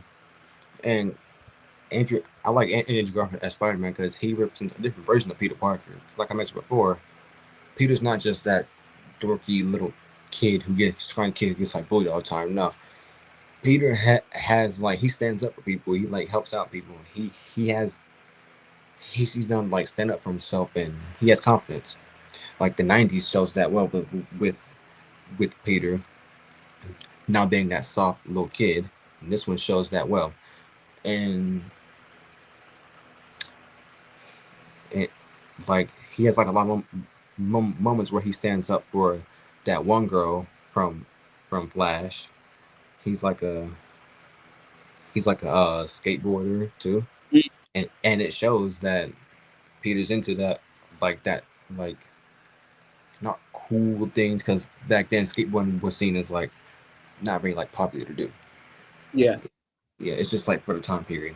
And the one I'll say like the one thing that this Spider-Man's franchise doesn't show a lot is Peter's genius. But the one part where it does show Peter's genius is him carrying those like web shooters. Like that's a standout scene where like it actually shows like the genius of Peter that we didn't see for Toby. And, we don't see that for Tom either because his is just given by Tony Stark. This is like the best like Peter live action Peter we've seen like making those web shooters himself, like all on his own brains. Yeah. The other characters in here like very good, like Captain Stacy. We saw him in Spider-Man 3, but he didn't have a big role. Yeah, exactly. Captain Stacy's like a very important character in Spider-Man mythos, and I like how they brought him in. They bring in a whole bed of love with Gwen. This Gwen is so much better than Raimi MJ on every standard. Yeah, absolutely. Like, I think you go. No, I was just gonna say, like, as Jay is saying, Andrew is a great Peter. Love his first movie suit design, and then Lizard.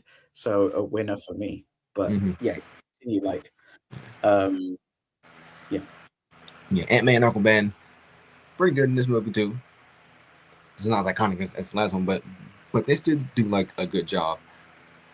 And the whole thing with his parents, the thing is, we rarely see that story of like what happened to Richard and Mary. Like, and I know there gets a lot of like flack because like a lot of people don't know about it, but they actually like worked for Shield. They were acting like secret agents. So I like how they brought that in. The only thing that I don't like about that story is that how they made it like Peter was like destined to be Spider-Man. That's the only thing where it's kind of like iffy, because normally it's supposed to be like how like it's just like a random accident. Yeah. Not him being like destined to be the superhero. Yeah. And Lizard is one of my favorite Spider-Man villains, and to see him be adapted here is just I have my bias towards Dr. Connors here. I think you and Jay are very similar. You both love Kurt Connors, you love Lizard.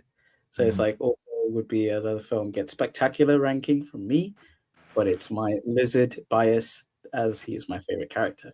Yeah. Also, I kind of had that for Venom too, because Venom's my favorite Spider-Man villain. So like Spider-Man 3, it's just like, oh, he's not the best, but I still have that bias towards him. Yeah, absolutely. Ashwan, what are your quick highlights on this film, and maybe some gripes that you have with this film?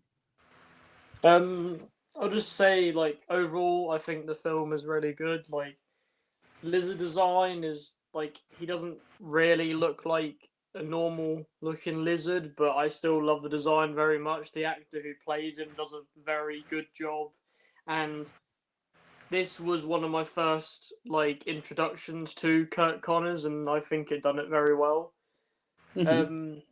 Peter slash Andrew's suit, like, of course, like Zman was saying and Jay in the chat, that like Andrew is a very good Peter because he's very young, he has like all the smarty stuff, like he's very nice person, like of course the Flash Thompson actor and like his and Peter's like stuff that goes on between this film and the next one. And it's just like, but the only like is the film is pretty good. Like Aunt May and Uncle Ben are pretty good as well, especially Aunt May. I think she's very good in this film. Of course, Gwen Stacy, like you said, doesn't have a good relationship with Webbs, but in this film she got caught with one at least.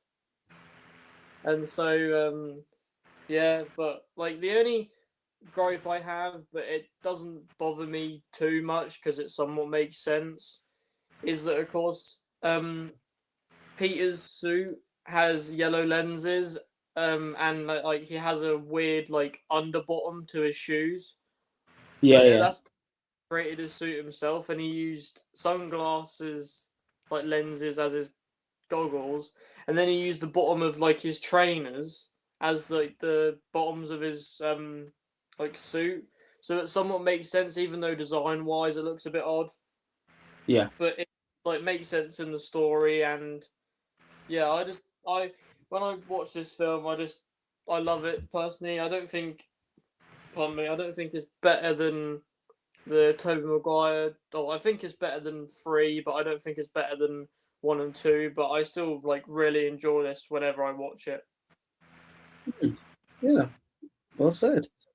I did want to show like how in the video game they address the kind of like issue with, or I say issue, but it's like um his suit not having a belt, because Spider-Man's like whole suit is that he has like a kind of belt connection. So I wanted to show this. So from the game, the tie-in game, which back in the day, tie-in games were very either hit or miss, but this one wasn't too bad because it had a unique storyline. But here's what they did with the suit. So rather than going, let me zoom in properly, enhance. There you go.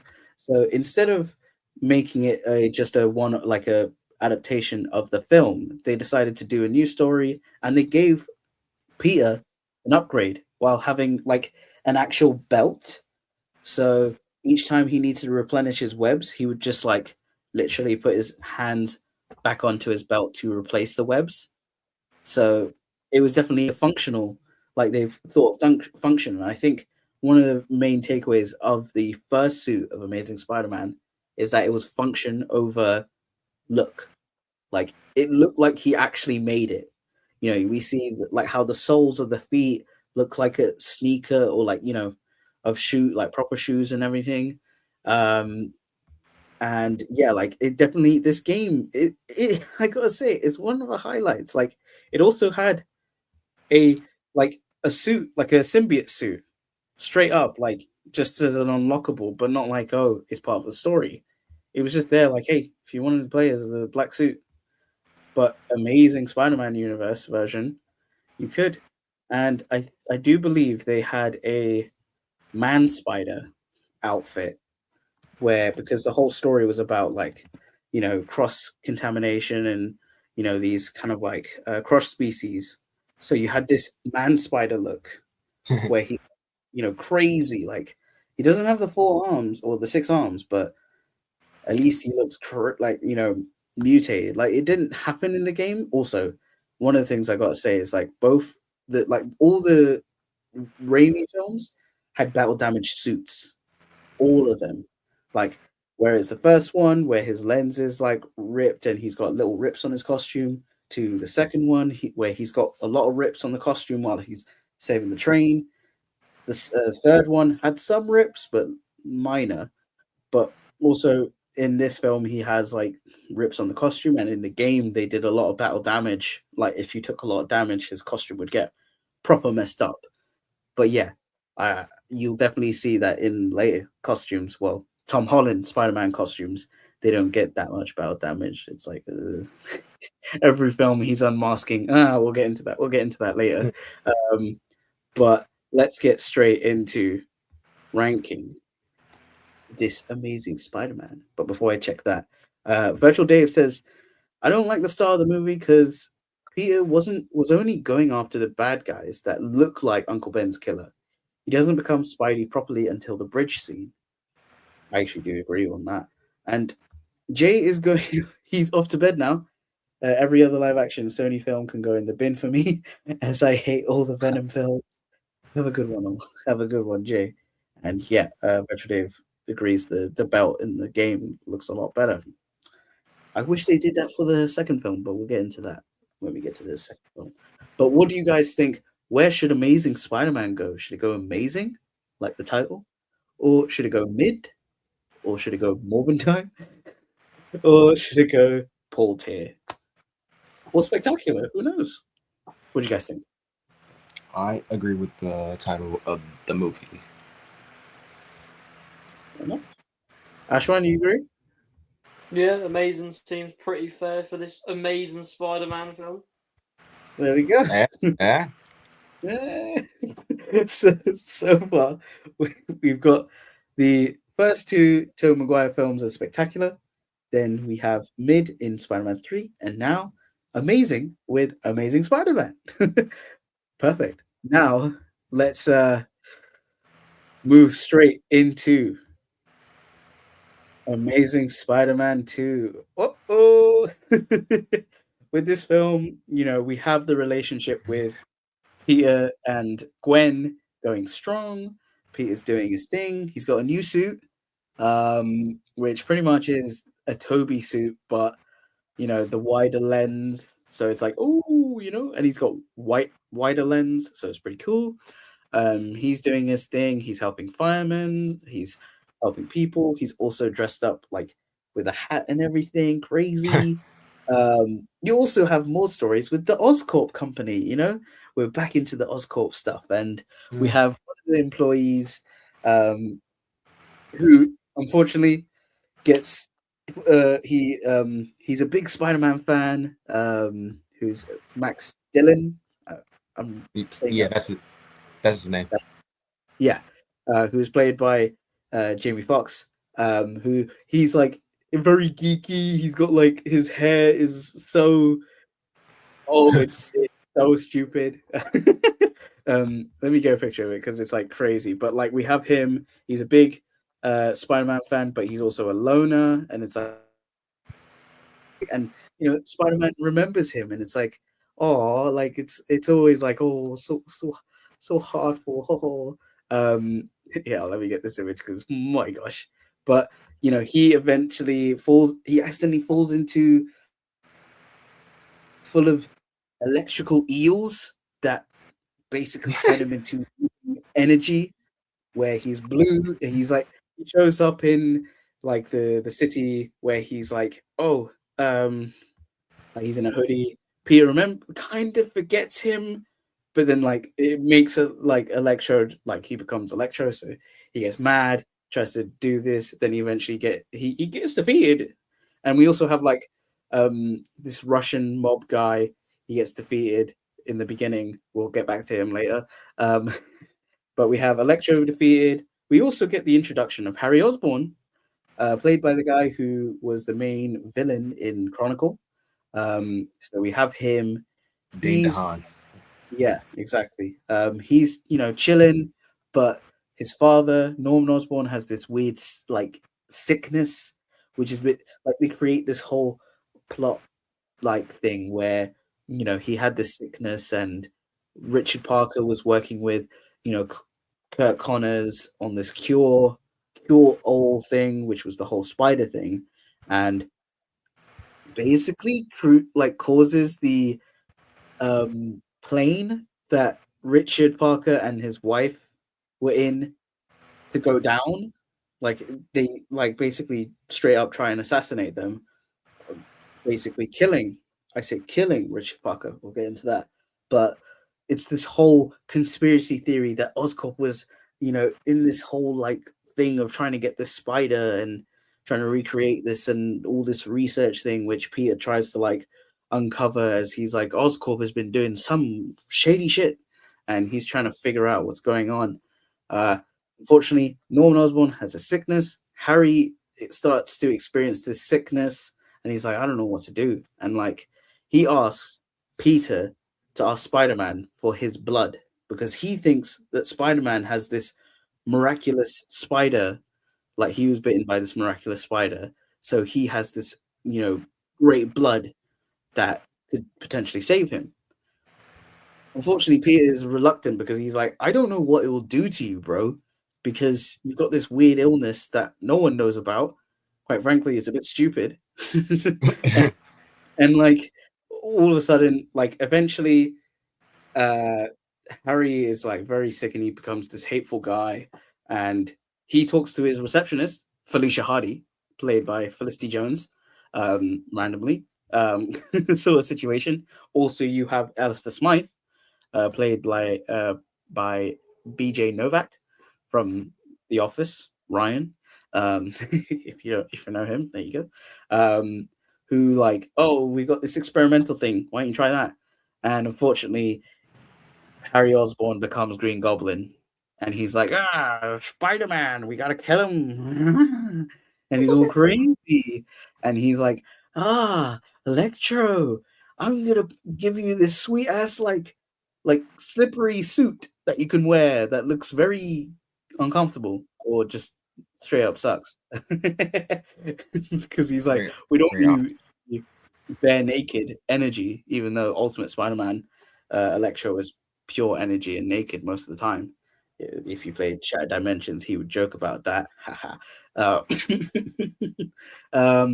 Long story short, Spider-Man fights both Electro, and then he has to fight Green Goblin, Harry Osborn, which then causes the infamous scene where we have my favorite scene where Gwen Stacy, unfortunately, is killed by Spider-Man's web, and it goes snap, like her spine snap, as he's using the web because he's not realizing the whole kind of like not reverb, like kind of like the reaction of like being webbed up, that kind of like rebound of it.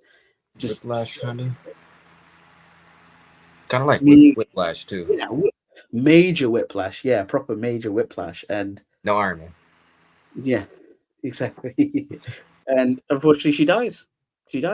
Spider-Man defeats Harry Osborn, mourns the loss of Gwen Stacy. Although we do see, like, during this film, while they're like having their lovey-dovey life and graduating and everything, that Spider-Man is haunted by the ghost of Captain Stacy being like, "Ooh, do it, don't do it," and then it's like, you did it, you fucked up, and caused the death of Gwen Stacy. And at the end, we have this whole scene where Spider-Man quits, but then this kid shows up to, protect the city against Rhino, where, yes, we all have that random Russian mob, played by Paul Giamatti, and he gets this random Rhino mech suit. Even though in the trailers they showed this as the beginning scene or whatever, no, it's at the end. And then we have the fight where Spider-Man eventually returns and defeats Rhino. And then post-credit scene, we have this mysterious man who's like, haha, Harry, I need you. And then we have him like walking like towards other tech where it's like Vulture's wings, Dr. Octopus's, tentacles, the head of Norman Osborn, and some symbiote, which never went anywhere because the film wasn't successful. Nope. Yes, it wasn't successful, and it basically killed this franchise. Now, let's get your quick thoughts on this amazing Spider-Man 2 film. Oh yeah, and also deleted scenes of Mary Jane was going to happen, but it never happened. They got cut. Poor actress. She could have been Mary Jane. Nah, didn't happen. Also, her hair's not red. But Ashwan, what are your quick thoughts and highlights or maybe just lowlights for this film. I'll just say that when I first watched it, I thought it was okay. Like, I somewhat enjoyed it. Like, even though Jamie Foxx's Electro is kind of odd, like, I think just like him as a character was pretty fun to watch. Of course, the Green Goblin stuff is just really odd, and the Rhino thing is just like it weren't needed, and I feel like this is in the same ballpark of Spider-Man 3, where they just cram so much stuff into this one film that like it then makes it just not as good.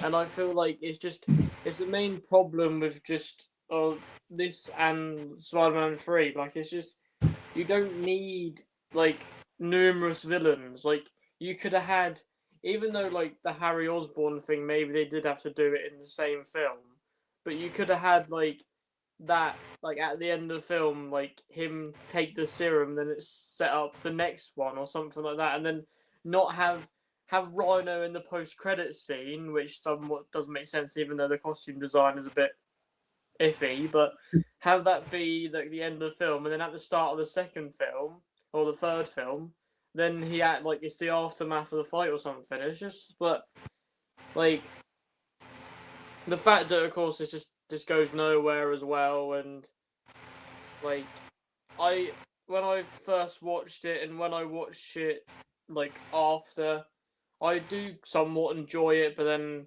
it's just a lot of stuff in this film isn't the greatest.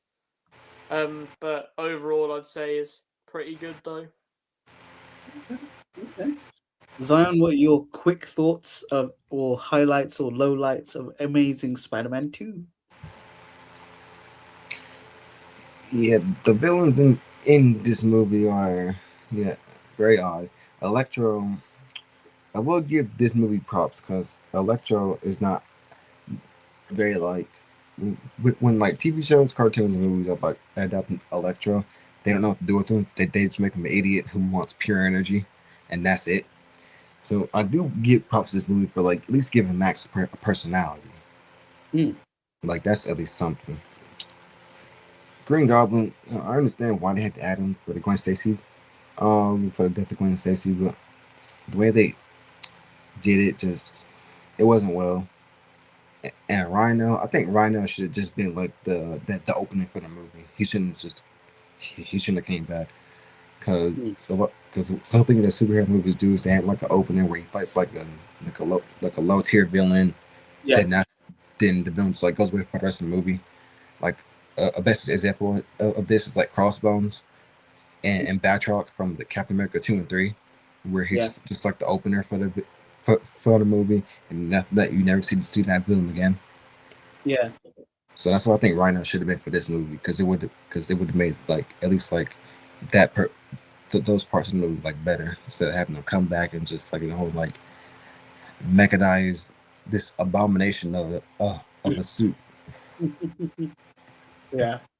It's so strange why they gave him a mech suit. Like I totally understand like doing Rhino in live action is a tricky thing, and we'll see what a certain film tries to do with Rhino, which is like, but like, because like in the comics, he's just a guy in a suit, who's given like powers and whatnot, or he's just a big guy with this Rhino suit.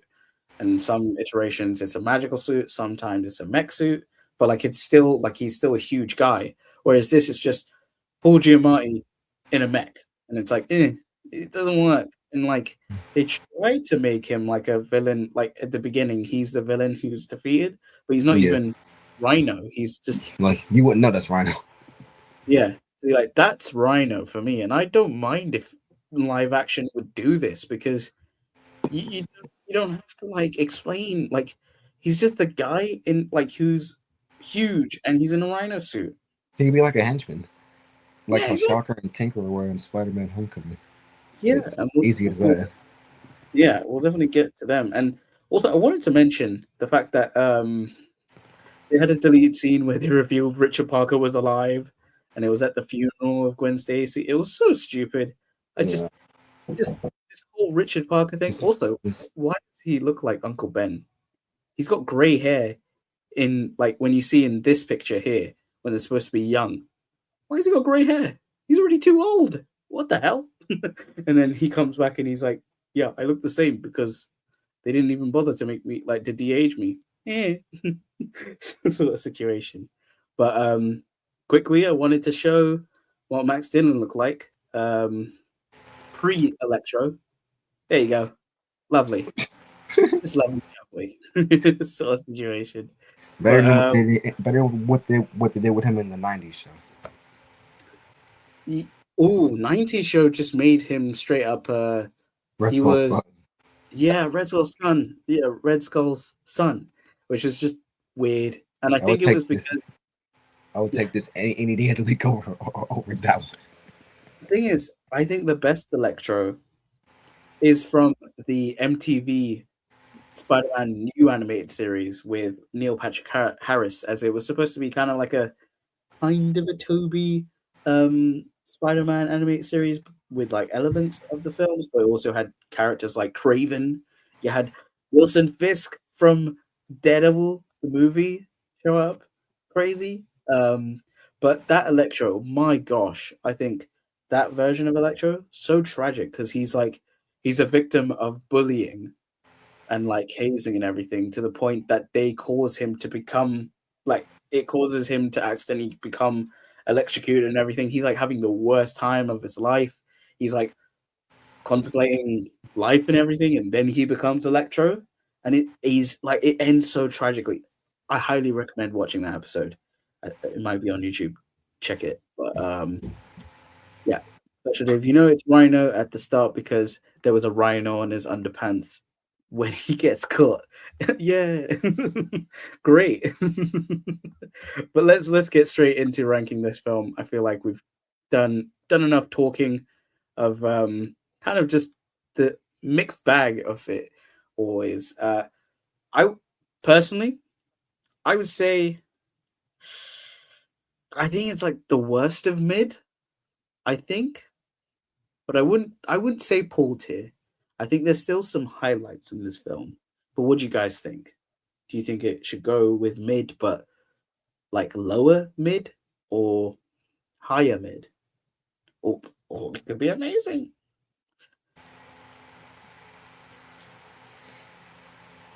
I'll say lower mid.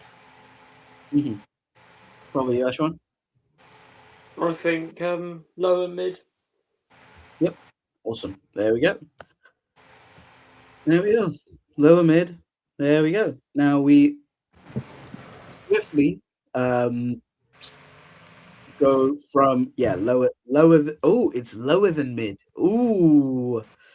See, now with the tier we have it's a Morbin time, and then we have like Paul tier.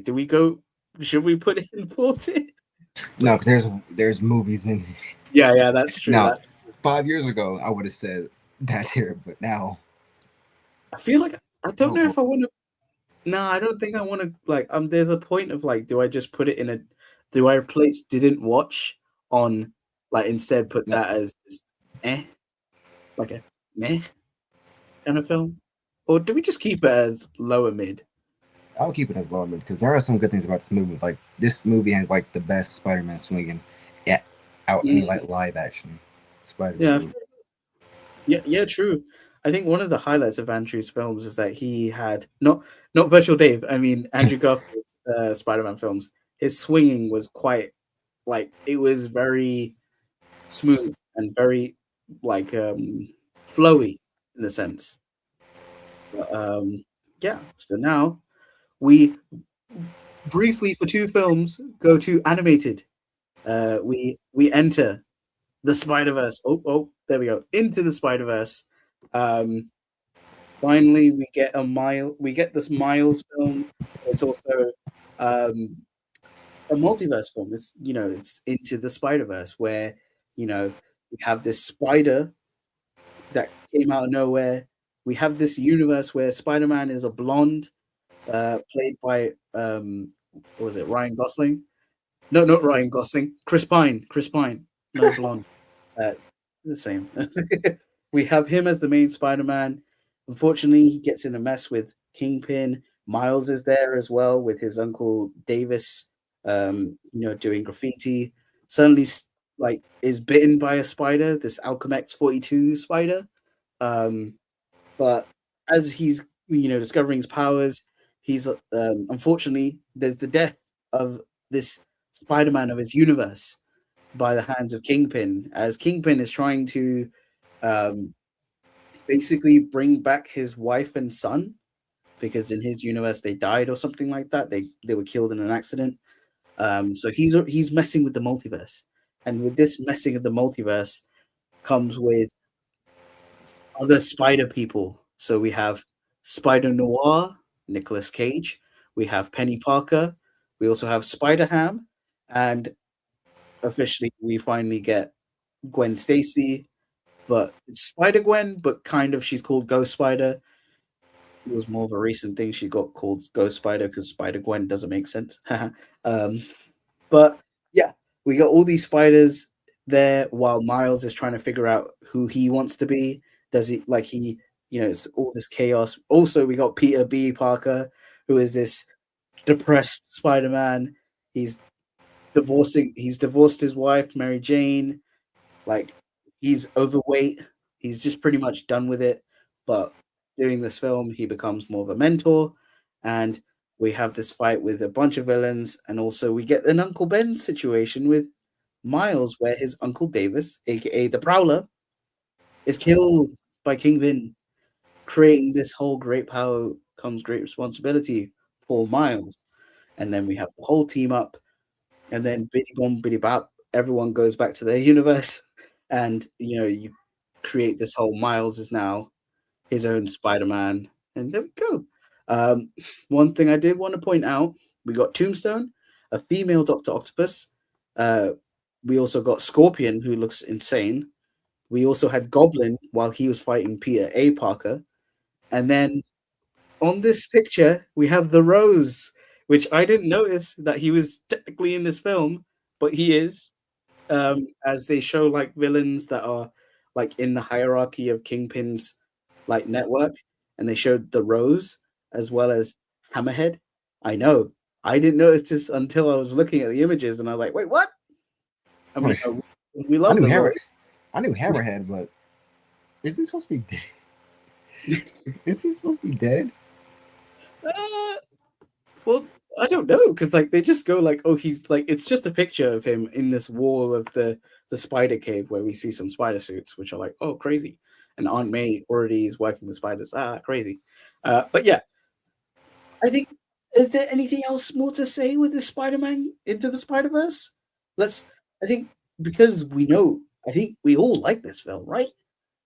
How do we describe it in one word? We'll go, Zion. How do you describe this in one word? This film? Ultimate. Ultimate. Damn. What about you, Ashwan? Spectacular. Oh, there we go. There we go. And I think, Virtual Dave goes, Into the Spider-Verse is top S tier. End of story. And I think because we got so many films, I think we could just straight up rank it. But I'll just ask, who's your favorite Spider person in this film?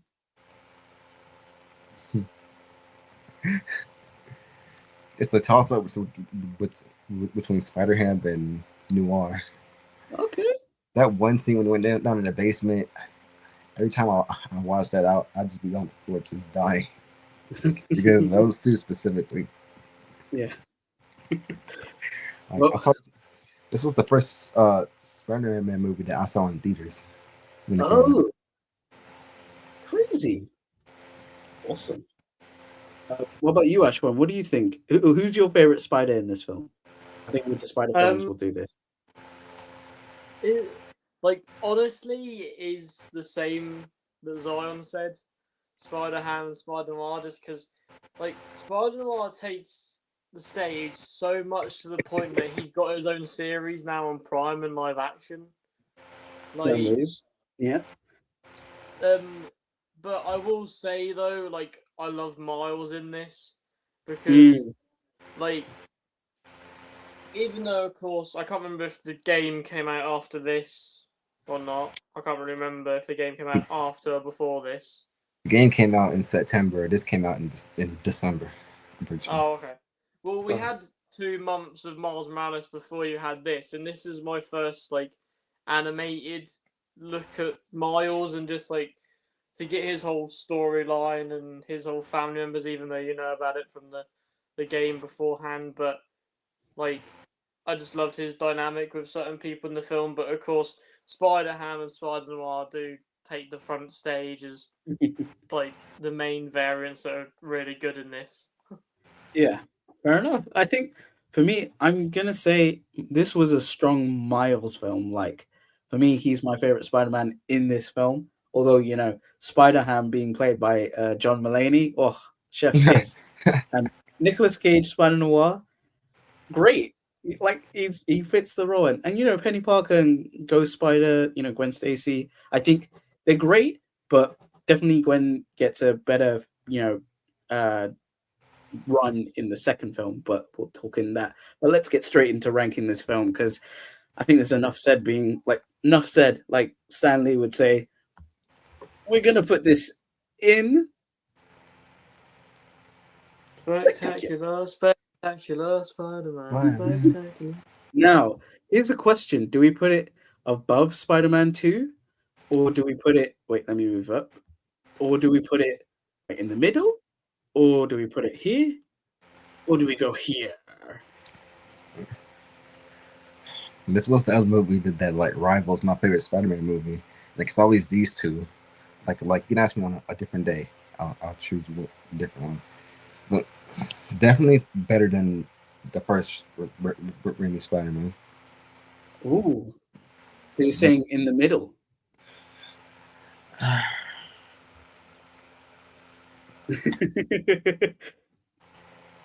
It's top movie, as Virtual Dave says.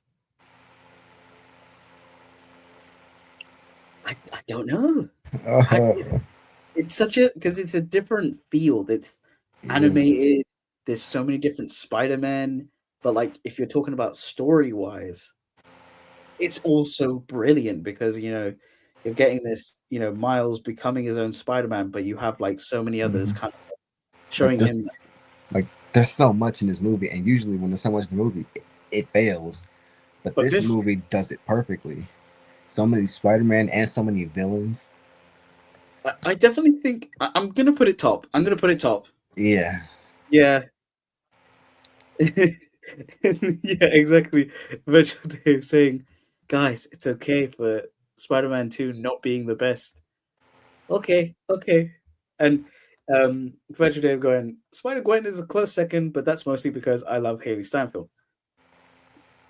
Everyone loves Haley Steinfeld. But Miles is my favorite. Really helped his character in the comics. Yes, very true.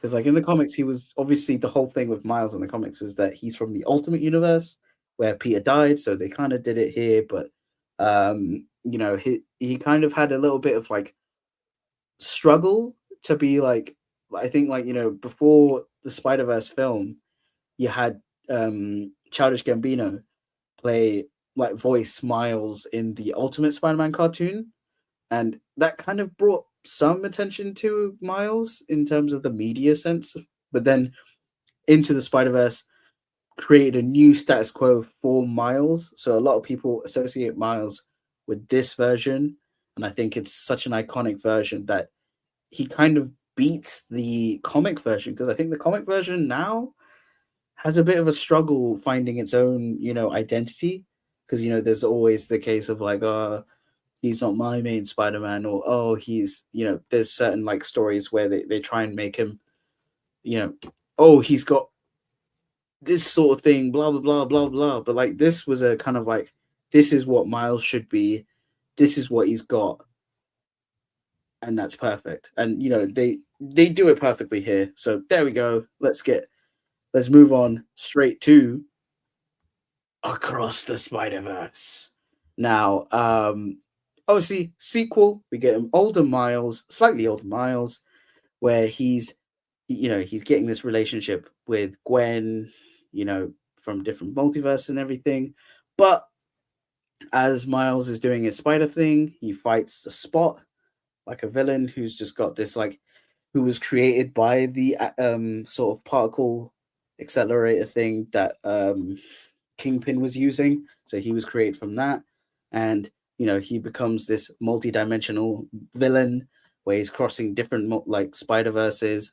Miles gets involved, and unfortunately, he meets Spider-Man 2099, aka Miguel O'Hara, who's very jaded, very rough, and he's like, I don't like you, Miles. Ooh, I don't like you. Sort of situation. And it's a case of like Spider-Man wants to, like Miles wants to like he wants to defeat the Spot and prevent his dad from being killed, because he sees in his canon event, because they introduce in this film the canon event for each Spider person, that for Miles it's his dad dying. Although technically I feel like it should have been, well, no, it's not really, but and like the other spiders are like, oh, for Gwen it's her Peter dying, who was voiced by Jack Quaid, who in her universe Peter became Lizard and she had to fight him. And then Lizard is killed and it's revealed that it's Peter. And like, because Miles interrupts the canon event for Pravita Pravaka, aka Spider-Man India, which is like his, like, I think one of the captain, I think it was Captain Singh or something like that. Inspector Singh.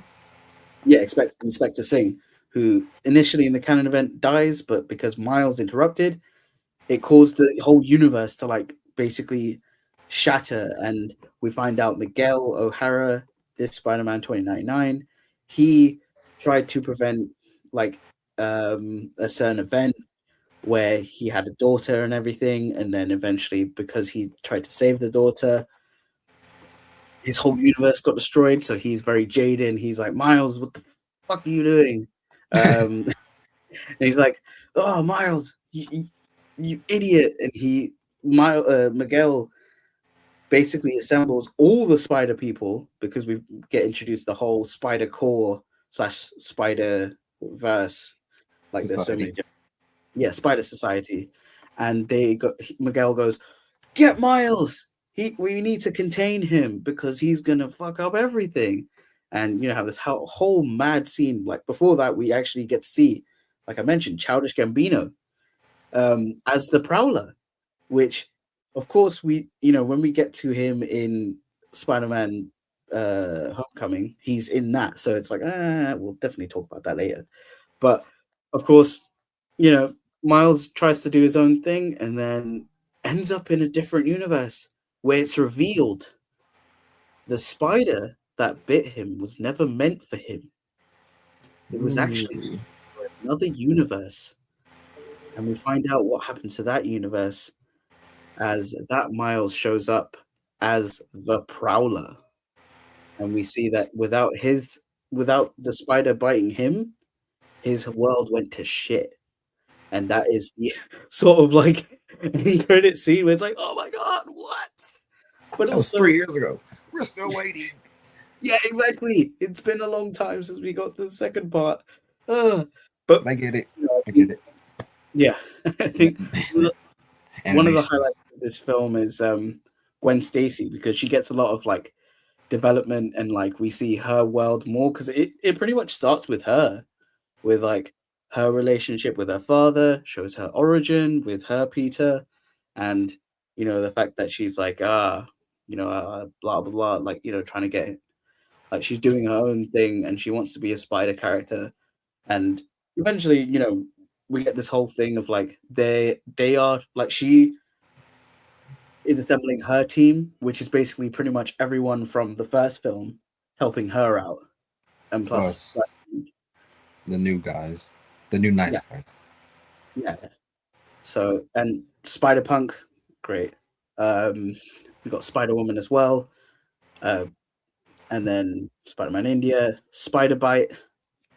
And and obviously Spot becomes this crazy, like in some like Wikipedia, he's called the Abyss. I don't know if that's his actual name, but it's this this blacked out version of the Spot, so it's like more like menacing, crazy. And of course, we have Scarlet Spider played by Andy Samberg. So, and he's very 90s, like, oh, leave me alone, I'm evil, sort of situation. But yeah, how would you describe this film compared to the first one? Ashwan. Oh wait, Zion, you go first. Controversial thing, but I like the first one better. Like this movie. Okay, the thing is, with the first one had the only thing the first one has over this one is the comedy, and like that development story for like Miles. Because like the first movie was like a lot of people's like introduction to Miles, like a lot of like the general public didn't even know he existed. So the fact that they did his story like very well and made it like very popular and did it all while tackling all these other like spider people and villains, it was amazing to me. This movie is very good too. Like this movie is like slightly under the first one. Yeah. Fair enough. And also, one thing I do say about the movie is that the whole canon event thing, I do associate that with just like stuff in general, like with other heroes too. Like one thing that like for example, like for Daredevil, I can't admit for Daredevil is Elektra dying to the hands of Bullseye. Yeah. So I like how we can like something that's interesting in this movie, like canon events with Spider-Man. For us fans, like we kind of like speculate that, but what's the canon event to like Iron Man or the Cyclops or something? Yeah, it's definitely a great kind of like plot device, or kind of like thinking of like, oh, imagine like what is so like you were saying, like Iron Man, Daredevil, and even like if you want to think Batman, his canon event is his parents dying. So it's like, you know, everyone has a canon event. This film kind of like brings that to the point of like to normal people of like, or like non-comic fans, because they wouldn't know what like that stuff is. But yeah, exactly. So it's like bringing that into that, it's like crazy. Like they now just think of like certain things as canon events. But yeah. What about you, Ashwan? What do you think? Like compared to the first film, is this better, or is this? Well, I like personally think it is better, if not on par with the first one. Like even though like the first one, this puts a lot of stuff into the movie, but it works like well because like with the main thing is the Spider Society and all the Spider people is, even though there's a lot of characters on the screen, you don't have to like show off all of them because they're only there for that one scene of just like chasing after Miles, and other than that they don't really get shown too much. Like some key people have their highlights. So of course there's a Spider-Man T-Rex, which looks pretty cool. You got the Scarlet Spider, like he looks cool. You got certain people that get their highlights. Of course, Lego Spider-Man, he's pretty sick.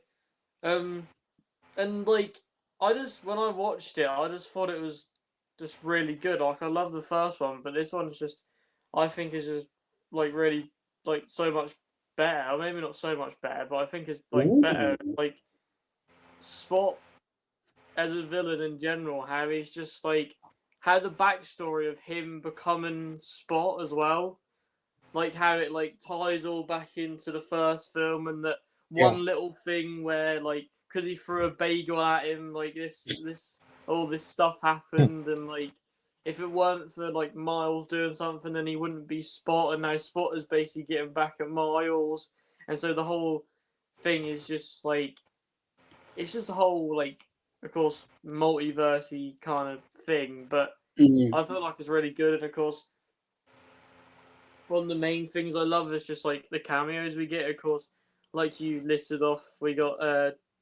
the Prowler, live action Prowler. We get Insomniac Spider-Man briefly in there. Yeah. Like in the other prison cells as well, we have like comic accurate looking like villains, and they're like 2D, and they're not even like 3D because they literally come from a comic page.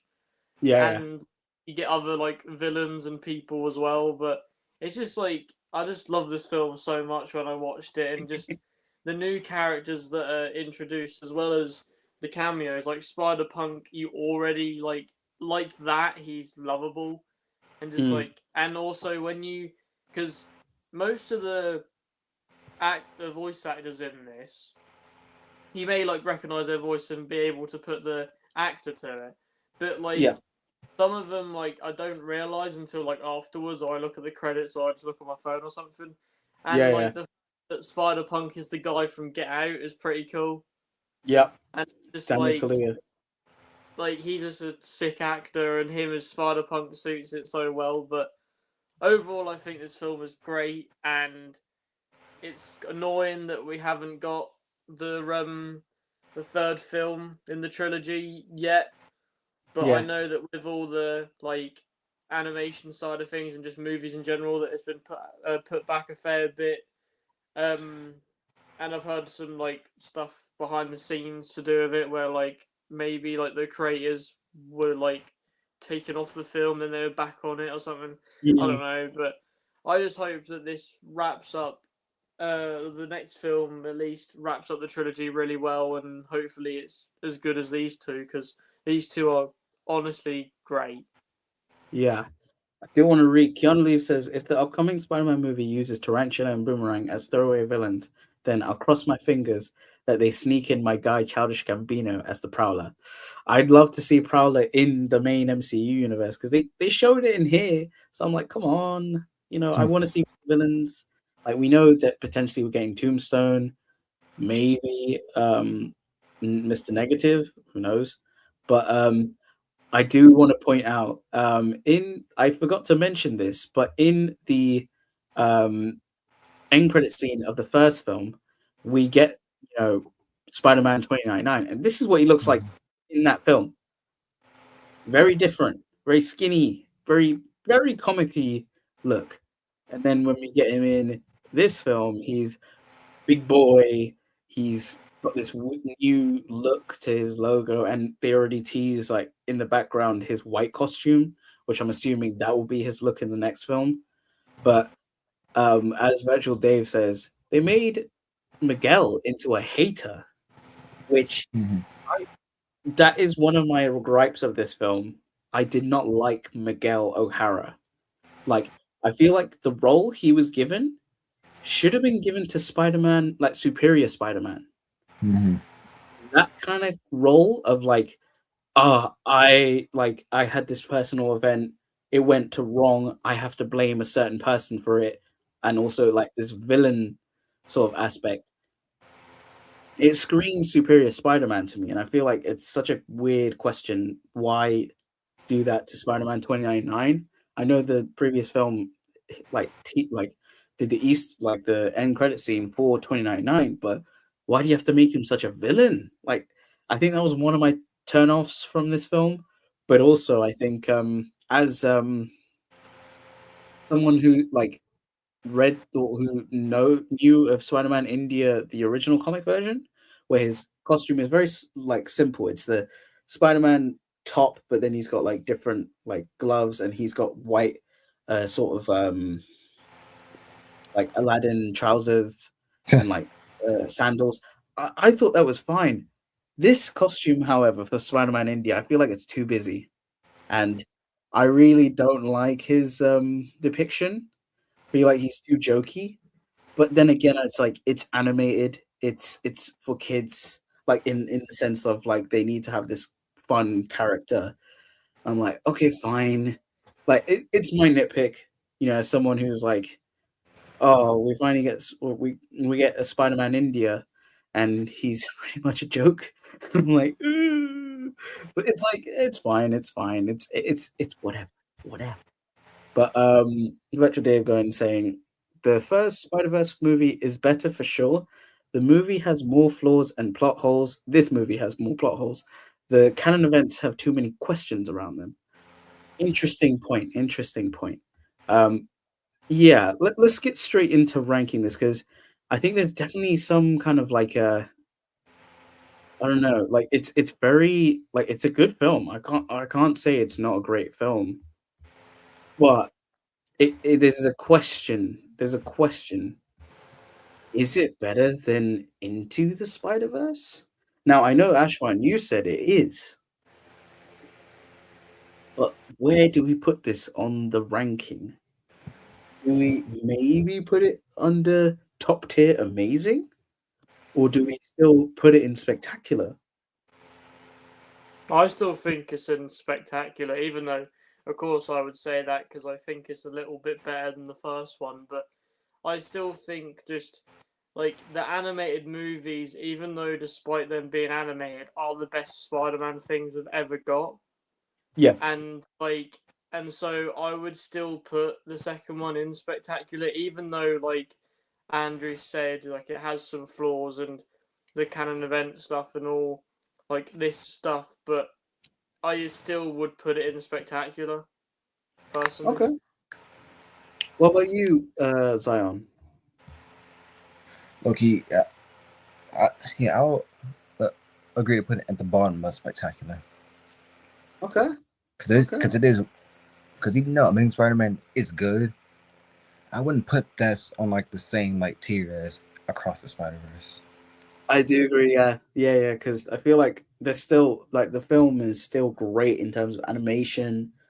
There's kind of like Miles getting the development, and everything, and the plot twist at the end. It's like, oh, crazy, crazy. Whereas Amazing Spider-Man, it's like it's a good film. It's amazing, but it doesn't hit that spectacular. Like there's nothing like crazy thing. But it's like still good. But we now revert back to from the animation world. We go back to live action, but we go into a different universe, the Sony universe, where we go Or 688. Venom. Oh boy. Okay, I'll be quick with this because we got so many films. But we still got a few films left. Venom, Eddie Brock. No Spider-Man in this film. We get She-Venom as well. We get his former like partner, but then doesn't work. Now she's dating another guy. We also get Riot, the symbiote, as Riz Ahmed's character. He's a big Carlton billionaire. Drake. Yeah, Carlton Drake. Thank you. He sends up a ship, finds a bunch of symbiotes. They're all shit, apart from two. One goes to Eddie Brock, and one eventually goes to, Drake. And yeah, there you go. I don't know what else to say. I think, yeah.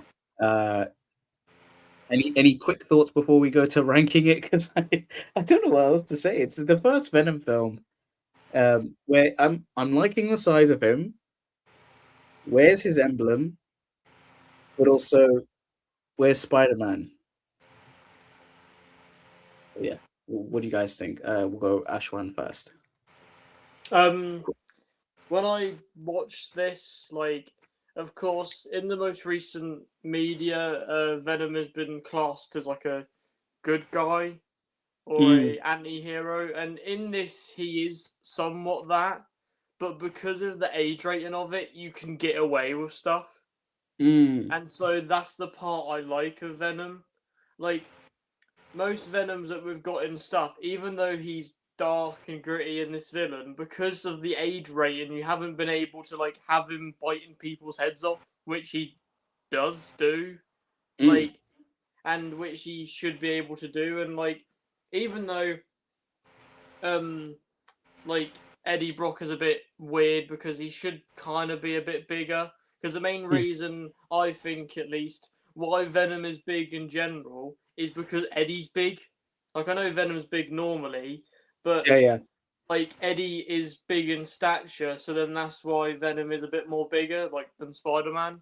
And Yeah. like, I do love Tom Hardy in this film. Like, he suits it well, but it's just, of course, he's like way older, but when I first watched it, because I'm pretty sure I watched it at the cinema, I did really love it a lot, Mm. and like, so I personally liked it. I could see why people don't like it, but I thought overall it was good. Yeah. I remember watching this first day, and there was a match going on, which I had no clue it was happening, and I was just walking to the cinema, just being like, "Oh, I'm just watching Venom," and I enjoyed it. But yeah, it definitely has flaws. But what about you, Zion? What are your quick thoughts on Venom 1? I enjoyed this movie. I understand as a big Spider-Man fan, I understand like the criticisms. Like Venom is probably the villain that's most linked to Spider-Man, because without the whole Spider-Man arc, you wouldn't have Venom. So like it's kind of like odd that like the Venom is like Venom without Peter. But I can get past that because again, I have my bias to Venom, and this Eddie Brock is better than Topher Grace's Eddie Brock, and Mm. I like how this movie brings in some of those like characters that you wouldn't. First comic fans that we would know, like Anne Wang, the She Venom, like Carlton Drake as Riot, and this whole and all those symbiotes that us comic fans like know, like, oh, hey, that's Scream, that's Slasher, and Acme, Mm. and all them. And this movie is pretty funny though, because like when Eddie first gets like the Venom symbiote, and he's like goes to the restaurant, like grabbing the lobsters throughout the tank and like eating them whole. Yeah, that's pretty funny. And there's some like good scenes, like him being chased to San Francisco, and the big reveal when he grabs that guy and transforms into Venom. So there are some good scenes in this movie. Like it's a good, and it's not that long. It's only like an hour and a half, so it's not like it's like tedious or like it's slow. It's like a quick little like fun watch. Yeah, I definitely like. For me, I loved like you said that the motorcycle chase scene with the blue flames. Oh, chef's kiss! And then when he finally turns into Venom, because it takes a bit of time before he becomes Venom, and then chops that guy's head off. It's like, oh, this so many snakes, so little time, and he just bites that guy's head off, and it's like this is the first time Venom's been able to, yeah, the "We Are Venom" scene, absolutely great. Like, Oh, man. and like you all said, the age rating in this film being moved up a little bit so that he could do some violent things. And like you see Venom in here as like the symbiote has its own personality and is a bit villainous towards Eddie. Like Eddie's sometimes reluctant, or sometimes the symbiote's like, "Screw you, Eddie. You know, like I'm gonna take over your world." Like you have this initial villain sort of thing of Venom, and then eventually he becomes a good guy, and he goes like, "Oh shit," sort of situation. To Riot, like Riot's a big one, sort of situation. Um, yeah. But Virgil Dave says, "I like that Venom and Eddie had their own personalities and they learned to work together." Yeah, yeah. I think Mm-hmm. highlights of the Venom universe is that they had a good relationship. They're distinct personalities. Yeah. Might not be a great movie, but I'll take this Venom over the Spider-Man 3 one. Yeah, Mm-hmm. yeah. Now, and obviously we get the teaser of Cletus Cassidy as Woody Harrelson. I love this hair for him here. Unfortunately, we won't see that in the next film. Uh yeah, we don't see that hair, the frizzy hair. But let's get straight into ranking Venom 1. Where do you think we'd put it? You'd put this? Would you put it under Amazing, but like lower than Amazing Spider-Man, or would you put it high mid above Spider-Man 3? Oh, I say mid. Okay. What about you, Ashwan? I would say, even though I enjoyed it a lot, I would say mid seems about right. Okay. Yeah. I think so too. I think I think it. Hmm. I think it's definitely better than Spider-Man, Amazing Spider-Man 2. Mm-hmm. But I think I'm going to put it in between because I think Spider-Man 3 has a lot of iconic scenes. Mm-hmm. I don't know if it's like the memes bringing it more, but I think like Spider-Man 3 is like it's still okay. Venom's yeah, it's a good mid. It's a good mid. I wouldn't say like terrible mid. It's like an in between. It's an in between. But yes, now let's move straight into Venom. Let there be carnage. Oh boy. You know, Cletus Cassidy cuts his hair during the film, like during the like in between of Venom 1 and Venom 2, so he's now got short hair. Ugh. Um, we also have a new character with is it Detective Patrick Harrigan? Mulligan. Patrick Mulligan, yeah. Detective Patrick Mulligan. Yep, we have him. A great actor. He's been in a lot of things. Unfortunately, this was one of them. We also have what is it, Shriek? Or Yeah, is it Shriek. yeah, Shriek? Who they make it that hit her and Cletus had a relationship and also caused the deafness of Patrick Mulligan. So it's like, oh, so you have a connection there. Then obviously, Carnage, Cletus bites into Eddie, absorbs some of the symbiote, creates his own symbiote. His symbiote, apparently, Carnage's symbiote has its own entity, which felt wrong. And also, Carnage is a huge motherfucker in this film. He's gigantic. Venom's huge. Like he's massive. But like Carnage, like if you see the Marvel Legends figure, he towers over the Venom figure. It's like, when the hell did Carnage become a tall guy? Like like I love how I think because of the rating in this film, the age rating, they didn't go to the X, like the rated X, where they wanted to, because Carnage is a violent character, but they do get away with some certain moments where he does that whole murder tornado thing where he creates a tornado where he's like got his like slices and everything. He's going like, but yeah, yeah.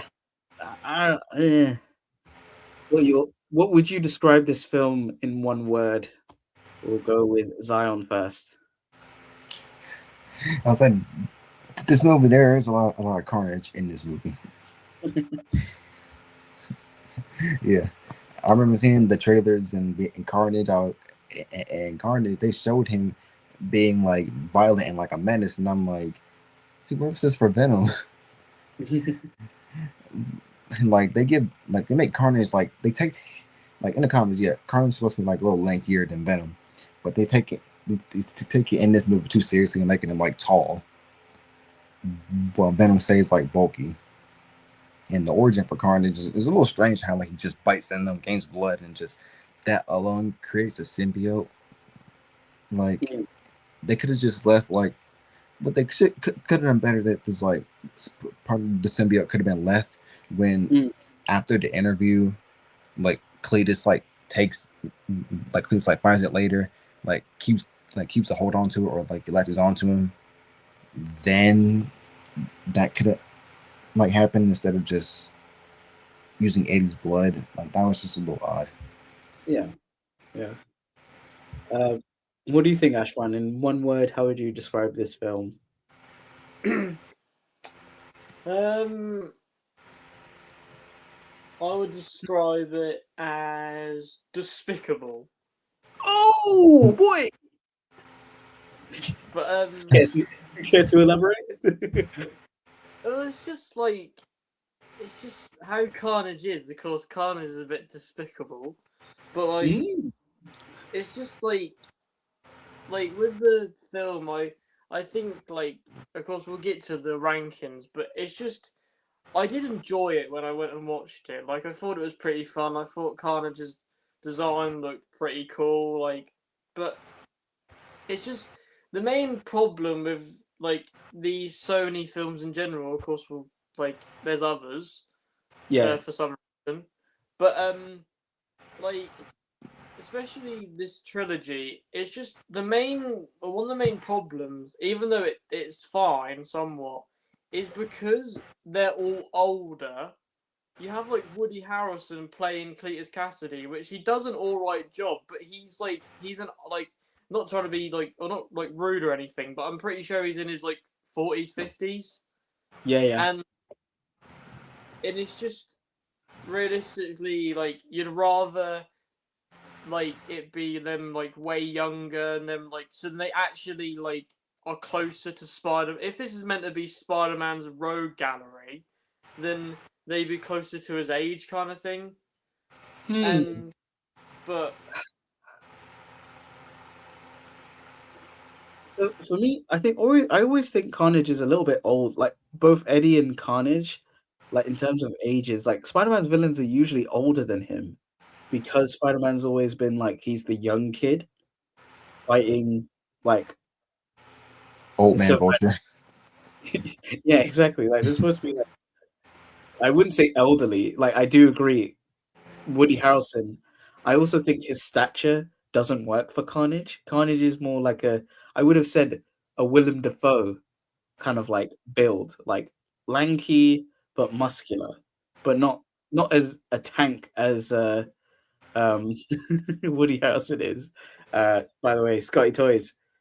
So what one actor, White Men Can't Jump beat film he was in. Yes, I remember that film. I believe that film was with Wesley Snipes. So Blade and Carnage crossover way back when. That'll be something.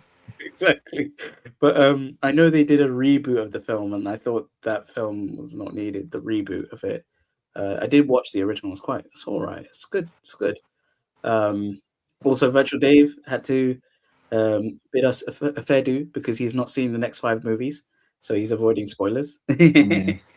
But he's like, nothing should be higher than It's Morbin time from here on out, and Spider-Verse should be one to stay on top. Okay, now with that, yeah, exactly. Carnage should be crazy. Look at that, yeah. And also like I hate the fact that they made his hair shorter. Like it is still kind of accurate. He's still got red hair, and then later on in the film, he's got this weird, stupid hairstyle where he's like gelled the tips to be like this, and I'm like, ooh, what's that? That's weird. Yeah, Scotty Toys, the original one is better. But yeah, let's get straight into ranking Venom. Let There Be Carnage. I think I feel like I should move. Didn't watch, and I think that should be just meh. Yeah, I'll change it to meh. And do we think Let There Be Carnage should belong to meh?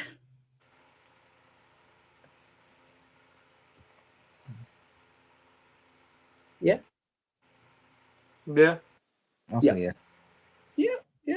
Fair enough. Yeah. Well, not Morbid Time. It's not that great. Now we put that in meh because we now changed it from didn't watch because I think we've seen most of these films, so all these films, so it's all right. It's all right. But now we move on from this meh kind of film to an absolute chaotic film. Let the Venom: The Last Dance. Oh boy. Oh boy. Obviously, previous to this film, there was a whole thing of Venom crossing, like he crosses over to the other, like technically the Sony universe or the MCU universe, but then he's quickly brought back, and we have the actor for Mordo show up, as well as the actor for Lizard in this in the Amazing Spider-Man universe show up, but their characters are completely irrelevant sort of situation. You also had Juno Temple, her character in this film, who's this like, oh, she was strucken by lightning, and then later on it becomes a plot device where she absorbs a symbiote. Yeah, this film becomes a bit chaotic because there's so many symbiotes, but also we get the introduction of Null. in this universe. Like it was pretty cool to see now, but then you have the Venom phage, the phages, the like xenomorph kind of like creatures that kill symbiotes, and like Venom's apparently a beacon, whatnot, and we get all these little variants of symbiotes which didn't get actual figures. I mean, come on, what the hell? What's wrong with you? We also get the terrible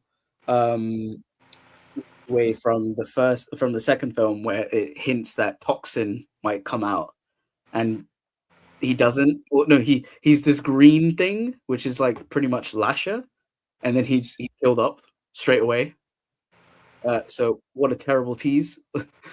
Try and tease Toxin, but it's terrible, absolute shit. Yeah, enough said. What are your quick thoughts on Last Dances in one word? Because I don't think this deserves any more. I would say Alien. Alien. Have you seen an Alien? Yeah. What about you, Zion? In one word, how would you describe this film? I'll say volatile. Volatile. Yeah. It definitely felt like they knew they were kind of like, this is it. Because it pretty much ends with like Eddie Brock not having the symbiote, and he's just like, I never forget this moment. And it's like, oh, Eddie's here. Okay. And it kind of hints that the symbiote survived, because, spoiler alert, the symbiote is pretty much destroyed, kind of, because they need to destroy the whole beacon so that Null doesn't come out, which I thought having Null was cool, but... And also the funky symbiote variants that you see in this film. One's got like a speedster. One's like lava, which kind of doesn't make sense because symbiotes hate fire and sound. What? But let's get straight into ranking this, because I think there's no other words to give this film. Where are we putting this? I honestly think this is going to be a first of the Paul tier, because I feel like it had no purpose of being a film. Honestly, like there was no need. We could have just waited to do a Spider-Man crossover film, but they didn't, and this was absolute rubbish. What do you guys think? Do you agree? For me, yeah, I would say it sounds about right. Just because when it first got showcased, it's the same with Let There Be Carnage. They got hyped up so much because you have the involvement of Carnage in number 2, and number 3 you have the involvement of Null, and they just do it so like badly, and it's just so annoying to have this involvement of Null and have this like massive character, and then the film just be basically just. Even though when watching it, it was kind of fun because there's a lot of symbiotes doing shit, but other than that, it's not really the greatest. Like, it isn't really good whatsoever. And it's just kind of a shame that it is as bad as it is. Absolutely. Yeah. I think it's absolute Paul tier. And it won't be the only film there. Trust me. Now let's go swiftly. We move from Venom, The Last Dance, to Morbius. And I think, straight up, we know what tier this is going to be. We don't have to give any more.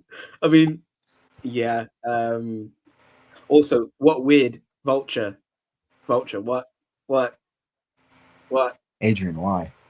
Why?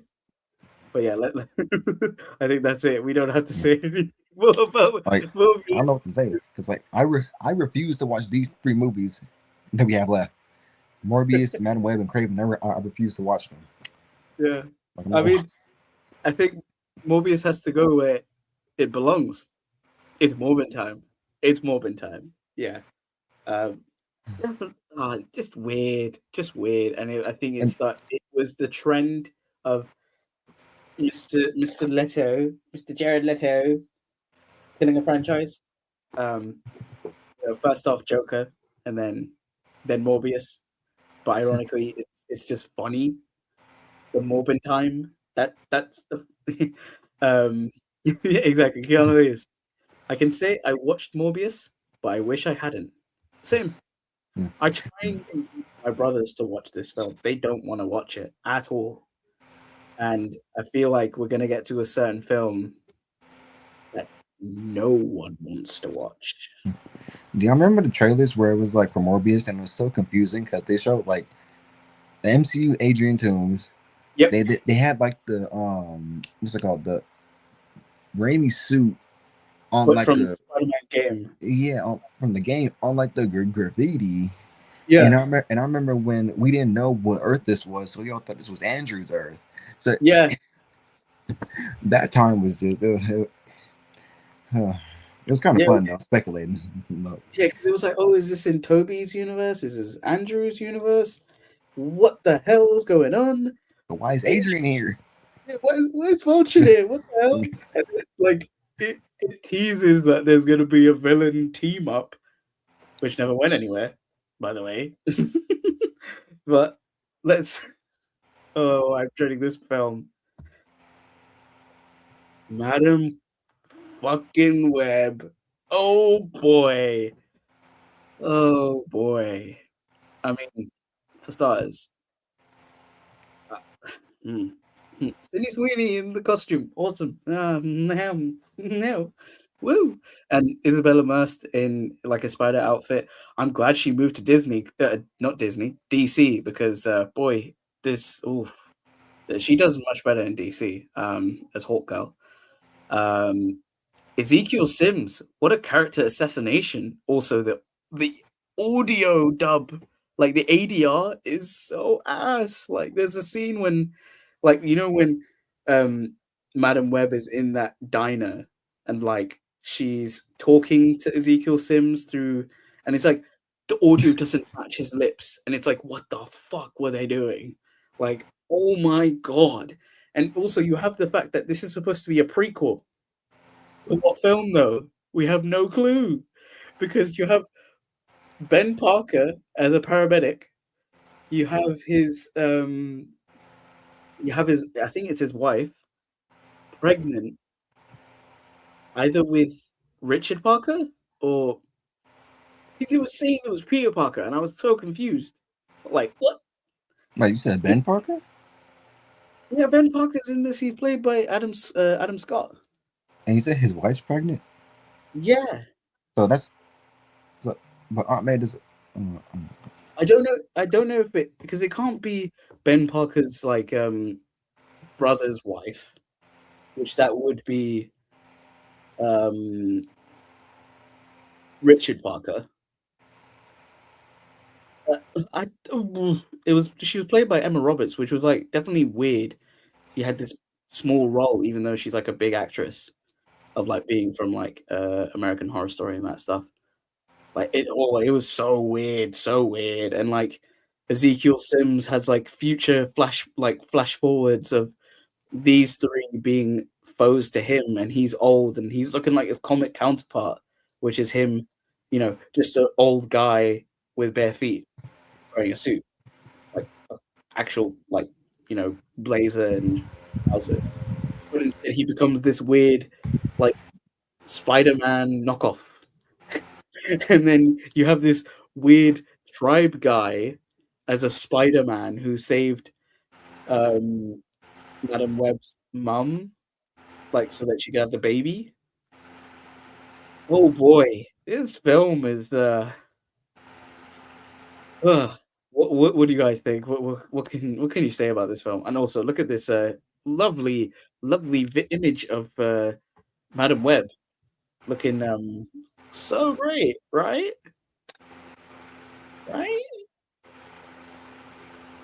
Yeah, I watched this in the cinema and Oh, you poor soul.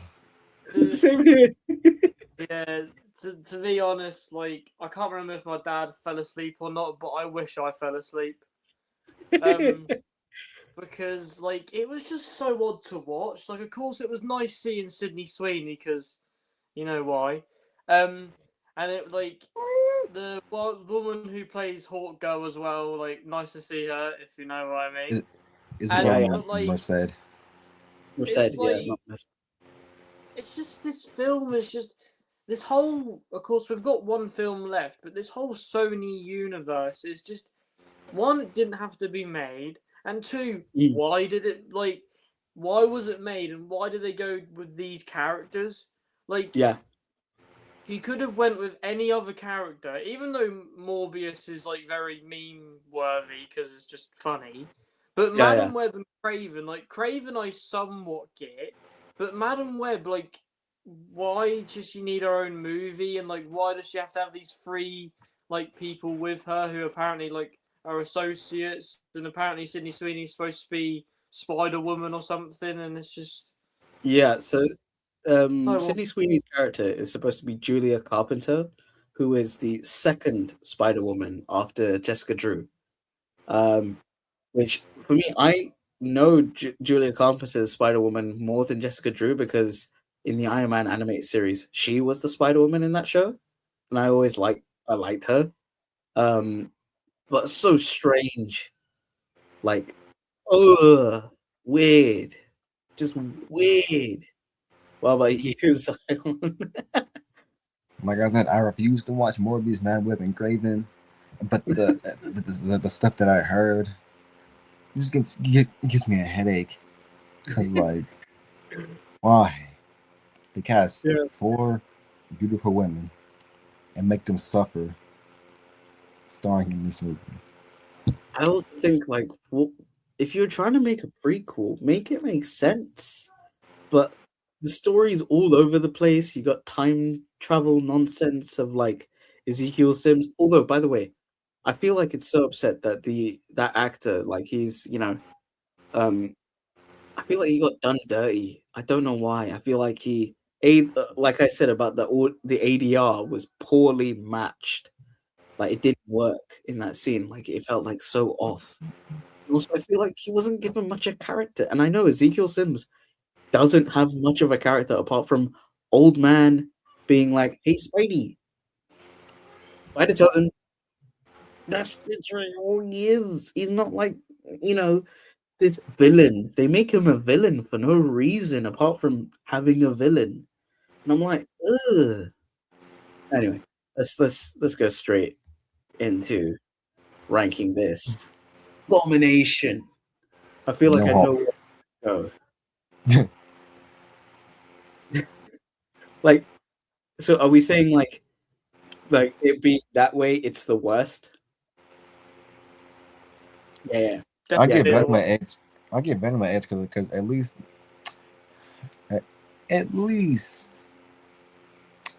it's not. You can see why it was made. Yeah. Madam Web is just we didn't need this. No. Nobody asked for a Madam Web movie. No. And I love how the fact that there was plans for a El Muerte film with Bad El Bunny. Muerto. El Muerto, yeah. And I'm so glad it didn't happen because what the fuck? Like, I like Bad Bunny, but anyway, let's finally get to the last. I remember when I first heard that, I had to look at I had to like break the fourth wall and like look at the invisible camera. Like, Yeah, it's like, what? And the fact that here's a plot twist. We are going to get to the last film, but these films could have had Spider-Man in them. It was revealed that Sony could have used the Spider-Man in these films, but bothered not to. Why? And now we get to... I forgot I made this. Craven the Hunter. Oh boy. These are the only 3 things I saw that were like eventful. Obviously, you got Aaron Taylor Johnson playing the titular character Craven. I think like aesthetically, kind of yes, but like technically, no. Like he doesn't match Craven's. I feel like Russell Crowe actually matched Craven's like accent more than Aaron Taylor Johnson. Like Aaron Taylor Johnson, he's a fit guy. Like he's physically fit. He's like he looks the part, but he can't play it. I feel like that's one of the things that kind of lets him down in this film. You obviously have his brother, because if you didn't know, his brother is Chameleon, and boy, that's not a mask, people. It's apparently his face morphed into this, the white face, chameleon face, more What is so. happening? Yeah, exactly. And then you have Rhino. I did mention that we'd get a Rhino again, and this time it's a guy who injected himself with some Rhino species. It's similar to like how I was explaining the cross species of Amazing Spider-Man 1's video game, but this is where he just he hulks out into a Rhino man, and then he's pretty much killed. Pretty much. I mean, I don't think he's fully killed. I think his horn is chopped off and he gets stabby. But yeah. You also had like Calypso in the film, who's Craven's love interest. But yeah. Say any more? Shall we get into the ranking? Like, what do you think, Ashwan? I know, Zion, you haven't seen this film because you say you refused to watch the 3. Aaron Taylor Johnson is always getting done dirty with these characters. First Quicksilver, he dies in the stupidest way. Now Craven. Yep. Why? Yeah. What are they doing to you, Aaron? Why do you keep signing up for stuff like this? I know. Like, he's a good actor. He's a good actor, but it's just like we'll definitely get to when we talk about Avengers 2 how botched that film is about Quicksilver and everything, because boy, it did him dirty. But what do you think, Ashwan? Right. I think you already know my answer, but like with this film, because I put myself through Morbius and Madam Web and technically Venom 3, I didn't watch this in the cinemas. Because for the longest time, I knew it was out, and I said to my dad, let's not bother watching this one, just because I knew, I saw the early reviews come in and it weren't too good, and not saying anything bad again, not saying anything bad to Sony because they made the Spider-Verse stuff, but this part of Sony is diabolical. It is the shittiest of shit I have ever seen. It's just it just baffles me even more. You have Rhino basically near enough gagging in front of a mirror. You have the actor Rhino, you have no way. He's kind of. It just feels like, even though a Chameleon's a main plot point for Craven because it's his brother, but he's just kind of plopped in there. You see him for a couple scenes, and you just randomly see him later on, and he's got Aaron Taylor Johnson's face, even though he's way shorter than Aaron Taylor Johnson. So that's just a bit odd in general because he looks like a little kid who's just put on a mask. Hello. And it's just this film is just crazy, and also he gets his powers by getting the blood from a lion. Oh yeah, is not the way he gets his powers and certain stuff, and it's just this whole Sony unit, these films. I just wish I had a rubber and I could just rub out I just erase or rub out all these bloody films. Yeah. Just because I would rub them out and I'd replace them with ones in the MCU, but with better actors. Because I just think it would have done so much better. But the only problem and the main thing that I'm thinking of is, are the characters able to be done in the MCU now because we have these films? Ooh, I have no clue, because obviously I think one of the biggest issues about Spider-Man in terms of his dealio with Sony, and because he's owned by Sony, but it's a partnership with the MCU or the Marvel Studios / Disney, that he's able to appear in the MCU, but they're very selective. of like certain characters and that stuff. Although technically, like with the Tom Hollands, we'll definitely get into that. But like how some villains are straight up villains from another universe that are now like they've been done. So it feels like that's definitely a question for No Way Home when we get there. But like I'm not sure if it's a case of like now they're done in a film that they can't be done elsewhere because we technically did see a Craven the Hunter silhouette in No Way Home because we'll definitely talk about that. But like it definitely feels like they can definitely do these characters later on, but it feels like it's going to be a while. And I feel like it's been long enough, especially with certain other characters like Venom and that stuff. I feel like he'll be done soon. I don't know if Eddie like I know Tom Hardy really wants to, come back to be a Venom against Tom Holland's Peter Parker, which I would see. I'd pay money for that. I honest like that would be fun. But then it's like it's too late because people just really don't like these movies.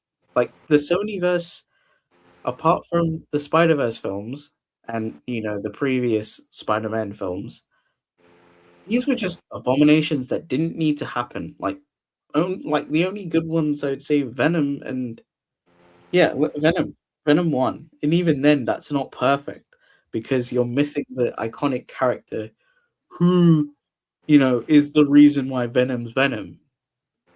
And he's missing. And when you find out that they actually could have had Spider-Man in the film, feels rough. Like wow, what? And also I want to say, by the way, the people who made Spider-Verse also made like a pitch to Warner Brothers to make a Batman Beyond, and they didn't agree with it. Like I was like, fuck, why? That it looks so cool. Anyway, let's get to the final ranking to finish this evening off. We have Craven. Now here's the question: we know it's going in Paul tier, but does it beat Madam Web? Is it worse than Madam Web? And is it worse than Last Dance? It's up to you two. I would say it's in the middle because even though like it is very bad, it's still like Aaron Taylor Johnson as Craven, even though the whole backstory thing and the accent thing, he does an alright job, like somewhat alright job. The comedian, even though he looks kind of stupid, and you have the whole like Craven face thing later, he's alright as chameleon. Yeah. Rhino's just a bit stupid, but you get a somewhat comic accurate Rhino. But like with Madam Web, I just feel like it's just something that would be at the bottom of my bin. Yep. A very disgusting bin. It'd just be exactly there like melting or moldy and just absolutely waste of space. Why? And I remember hearing about that certain story about someone in the cinema. I'm not going to repeat it because it's definitely not safe for work. But boy, why? Why? I mean,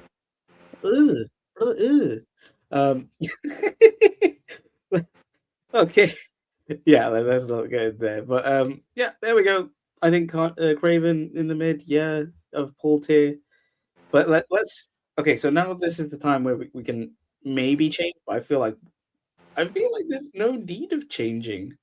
Maybe I don't know. What do you guys think? So far we got the spectacular tier being Into the Spider-Verse being the best one, and then we got Spider-Man 2, Spider-Man 1, and then Spider-Man Across the Spider-Verse. And then amazing tier, we have Amazing Spider-Man. And then mid, we've got Spider-Man 3, Venom, and then the worst of them is Amazing Spider-Man 2 at mid. And then Morbin time, of course, Morbius. And then we've got Venom, Let There Be Carnage. And then for the absolute worst Paul tier, we've got Venom, Last Dance, Craven the Hunter, and Madam Web. Do you think anything can be moved?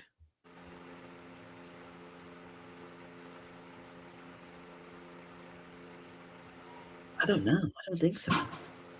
To me, it looks good. Yeah. What about you, Ashwan? You look like you're I think pondering. it. Well, I don't know. I just like I'm one of the people that even though the Amazing Spider-Man 2 is got a lot of flaws, I do like it as a film. Like just him as Peter, him as Spider-Man, and it's just I don't know, but I say the only move you could maybe argue with would literally just swap Venom and Amazing Spider-Man 2, but other than that I can't really see any differences. Like everything seems fine. Mm, yeah.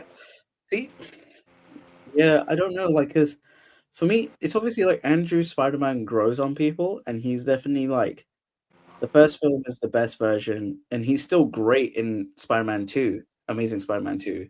And then when we get to see him later on, he's like, oh, he's peak. And it's like, oh, this is peak. But I don't know if the film I feel like it could I feel like Venom can be moved. I feel like it should be moved because it's still like it's mid, but I feel like Amazing Spider-Man 2 has a little bit more substance. You get a lot of emotions with Gwen Stacy's death. You get Andrew acting the shit out of it. Like he's doing great. Like with Venom, it's like it's an okay film. It's okay. Whereas, like Amazing Spider-Man 2 has a lot more going for it. So I think I've moved it there. I think that's fine. Zion, do you think any other films need to be moved or Not really. Like at yeah. first, I was thinking like Spider-Man 1 should be an amazing, but now seeing the full list, it belongs in spectacular. Yeah, I think so. There you go. It's because of how Gwen Stacy died. Yeah. It's much better. I mean, nothing against Gwen Stacy, but that's her role. No, I'm joking. I mean, So uh, kind of funny though yeah. Oh snap! that all of the all of the films that have Spider-Man in it are above mid and above. So that means that if you put Spider-Man in a film with Spider-Man villains, it actually works. Don't make a film with Spider-Man villains that doesn't have Spider-Man in it because it will be below mid. Like, what are you thinking, Sony? You hear that, Sony? Exactly. So true. Yeah. At least they're trying. Like Universal's not doing anything with Hulk. Oh, don't remind me of how Hulk is being shafted. Well, hey, at least he'll be in Brand New Day. Universal still owns the rest of Hulk, so I don't know why they're not doing anything with them. No, they're not doing anything unique. I feel like if they there's so many thoughts on that. But I want an Ang Lee sequel. Ang Lee Hulk sequel. oh boy, I would kill for that. And I'd honestly bring back Eric Banner. I'd as much as I love Mark Ruffalo's Hulk, Eric Banner's Bruce Banner is the best. That's my guy. He's my guy. And just have Lou Ferrigno voice his Hulk, or I think it was Eric Banner who voiced his Hulk. So fuck it, just bring back Eric Banner Hulk. I don't know if you want to make him Maestro, or you just bring him back. He could be in Secret Wars. Maybe, I don't know. But the thing is, it's like if they did that, I'd also want to see Daredevil Ben Affleck. Like, okay, that's definitely a topic. Secret Wars, who we want. Make sure you like. If you like that idea, make sure you write that down in the comments, or like this video for that, because that's definitely a topic. Because that film is gonna be insane. And we have a lot of time. Yeah, exactly. But anyway, that is our final list. To recap, we've got Spectacular. In that tier, we have Into the Spider-Verse, Spider-Man 2, Spider-Man 1, and Spider-Man Across the Spider-Verse. In Amazing, we have, of course, Amazing Spider-Man. Then we've got Mid Spider-Man 3, Amazing Spider-Man 2, and then Venom. We've obviously got It's Morbin Time with Morbius. Then we've got Meh with Venom, Let There Be Carnage. And then, of course, the bottom pool tier, Venom Last Dance, which is like the highest of the pool tier rubbish. Then we've got Craven the Hunter, and then finally at the bottom of the barrel, absolute worst, the shittiest of the shit, Madam Web. Boy, thank you everyone for this big. So let me save that so we get that, but I don't know why I did like that. Thank you everyone for tuning in to this ranking of the non-MCU Spider-Man movies. Oh my gosh, what a crazy ride we've been in, from the amazing highs of the Toby films to the absolute shits of Madam Web. Huh. There you go. I want to say thank you everyone for tuning in to this long video, to this long live stream. I know it's long, but hey, it's a lot of Spider-Man movies, so it's definitely has to be that. Mhm. But before we all go, oh, awesome top, love that Todd McFarlane Spider-Man art. I don't know why I said Spidey Man. Spidey Man, Spidey Man. Spooder Man. Spooderman. Oh gosh. Before we end, let's remind people where they can find us. So Zion, where can the lovely people find you? You can find me here every Saturday night. You can find me on Dan Who's channel on Legend Liquor, because Group 2 is the best. And you can find me on Instagram at DJRosty_. Awesome. And then, of course, where can the lovely people find you, Ashwan? So, Ashwan231 on Instagram, Ashwan231 Comics on YouTube. Here every week, Saturday normally, 10 p.m, where we talk rank the movies or just any normally toy news and pickups as well. But maybe rank the movies, maybe something different. Of course, every 2 weeks on Legends of Liquor, I'm in Group 2. Don't want to start beef with Group 1 just because I know some people in there and they're very nice. But Group 2 is where it's at, where you can see me, Zion, sometimes Z-Man if he's not on Kenny's channel the night before, or Justin's. But of course, the main one is, of course, the Thursday stream as well. Dan, who hosts a Thursday stream, where him and Jay talk about a topic for a couple of hours, and then we get to talk about it. But you have to become a member to watch them videos, guys. So make sure you become a member, because you get live streams with us lot, talk about the topic that Jay and Dan has talked about before, but we get to talk about it for a little bit, us and me and some other Who crew members. Also, you get unboxing live streams, so just a couple of hours of us unboxing toys on a weekend that isn't Legends of Liquor, and what Dan buys within a month. So you get to see what Dan buys within a month, whether it be Legends, TMNT, Joe's, Mondo, stuff like that. Also just other occasional stuff that he posts on there. So become a member, guys. Awesome. And of course, you can find me always here on the Gen Z Report every Saturday at 10 p.m. UK time. Of course, you can find me on the recap on Encounter Culture's channel every Friday. It's always chaos, but it's always fun as we recap toy news and other news. You gotta make sure to check out this latest live stream, because it was definitely some fun we had.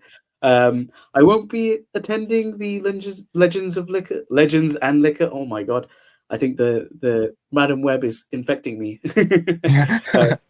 But yeah, I won't be on to. Definitely go there and check it out. You'll see a lot of friendly faces from Group 2 and some okay faces in Group 1. I'm trying to not start that beef, but it's okay. And of course, you can find me on this channel, Agent Z-Man, Z-Man12Bat, where I will finally be posting my MCM video Monday, hopefully. It's been a long time coming. I've been working on a new intro, so make sure to tune into that one, and hopefully we'll do more videos. But yes, that is us, the Gen Z Report from A to Z, Agent Z-Man, Ashwan, 231 Comics, and Zion. And yes, this is us signing off for tonight. Thank you for tuning in, and good night. You requested. The Gen Z Report, your weekly dose of awesome. Toys and comics. Covering all the topics. Week in, week out. That's what it's all about. The only source you need. The Gen Z Report.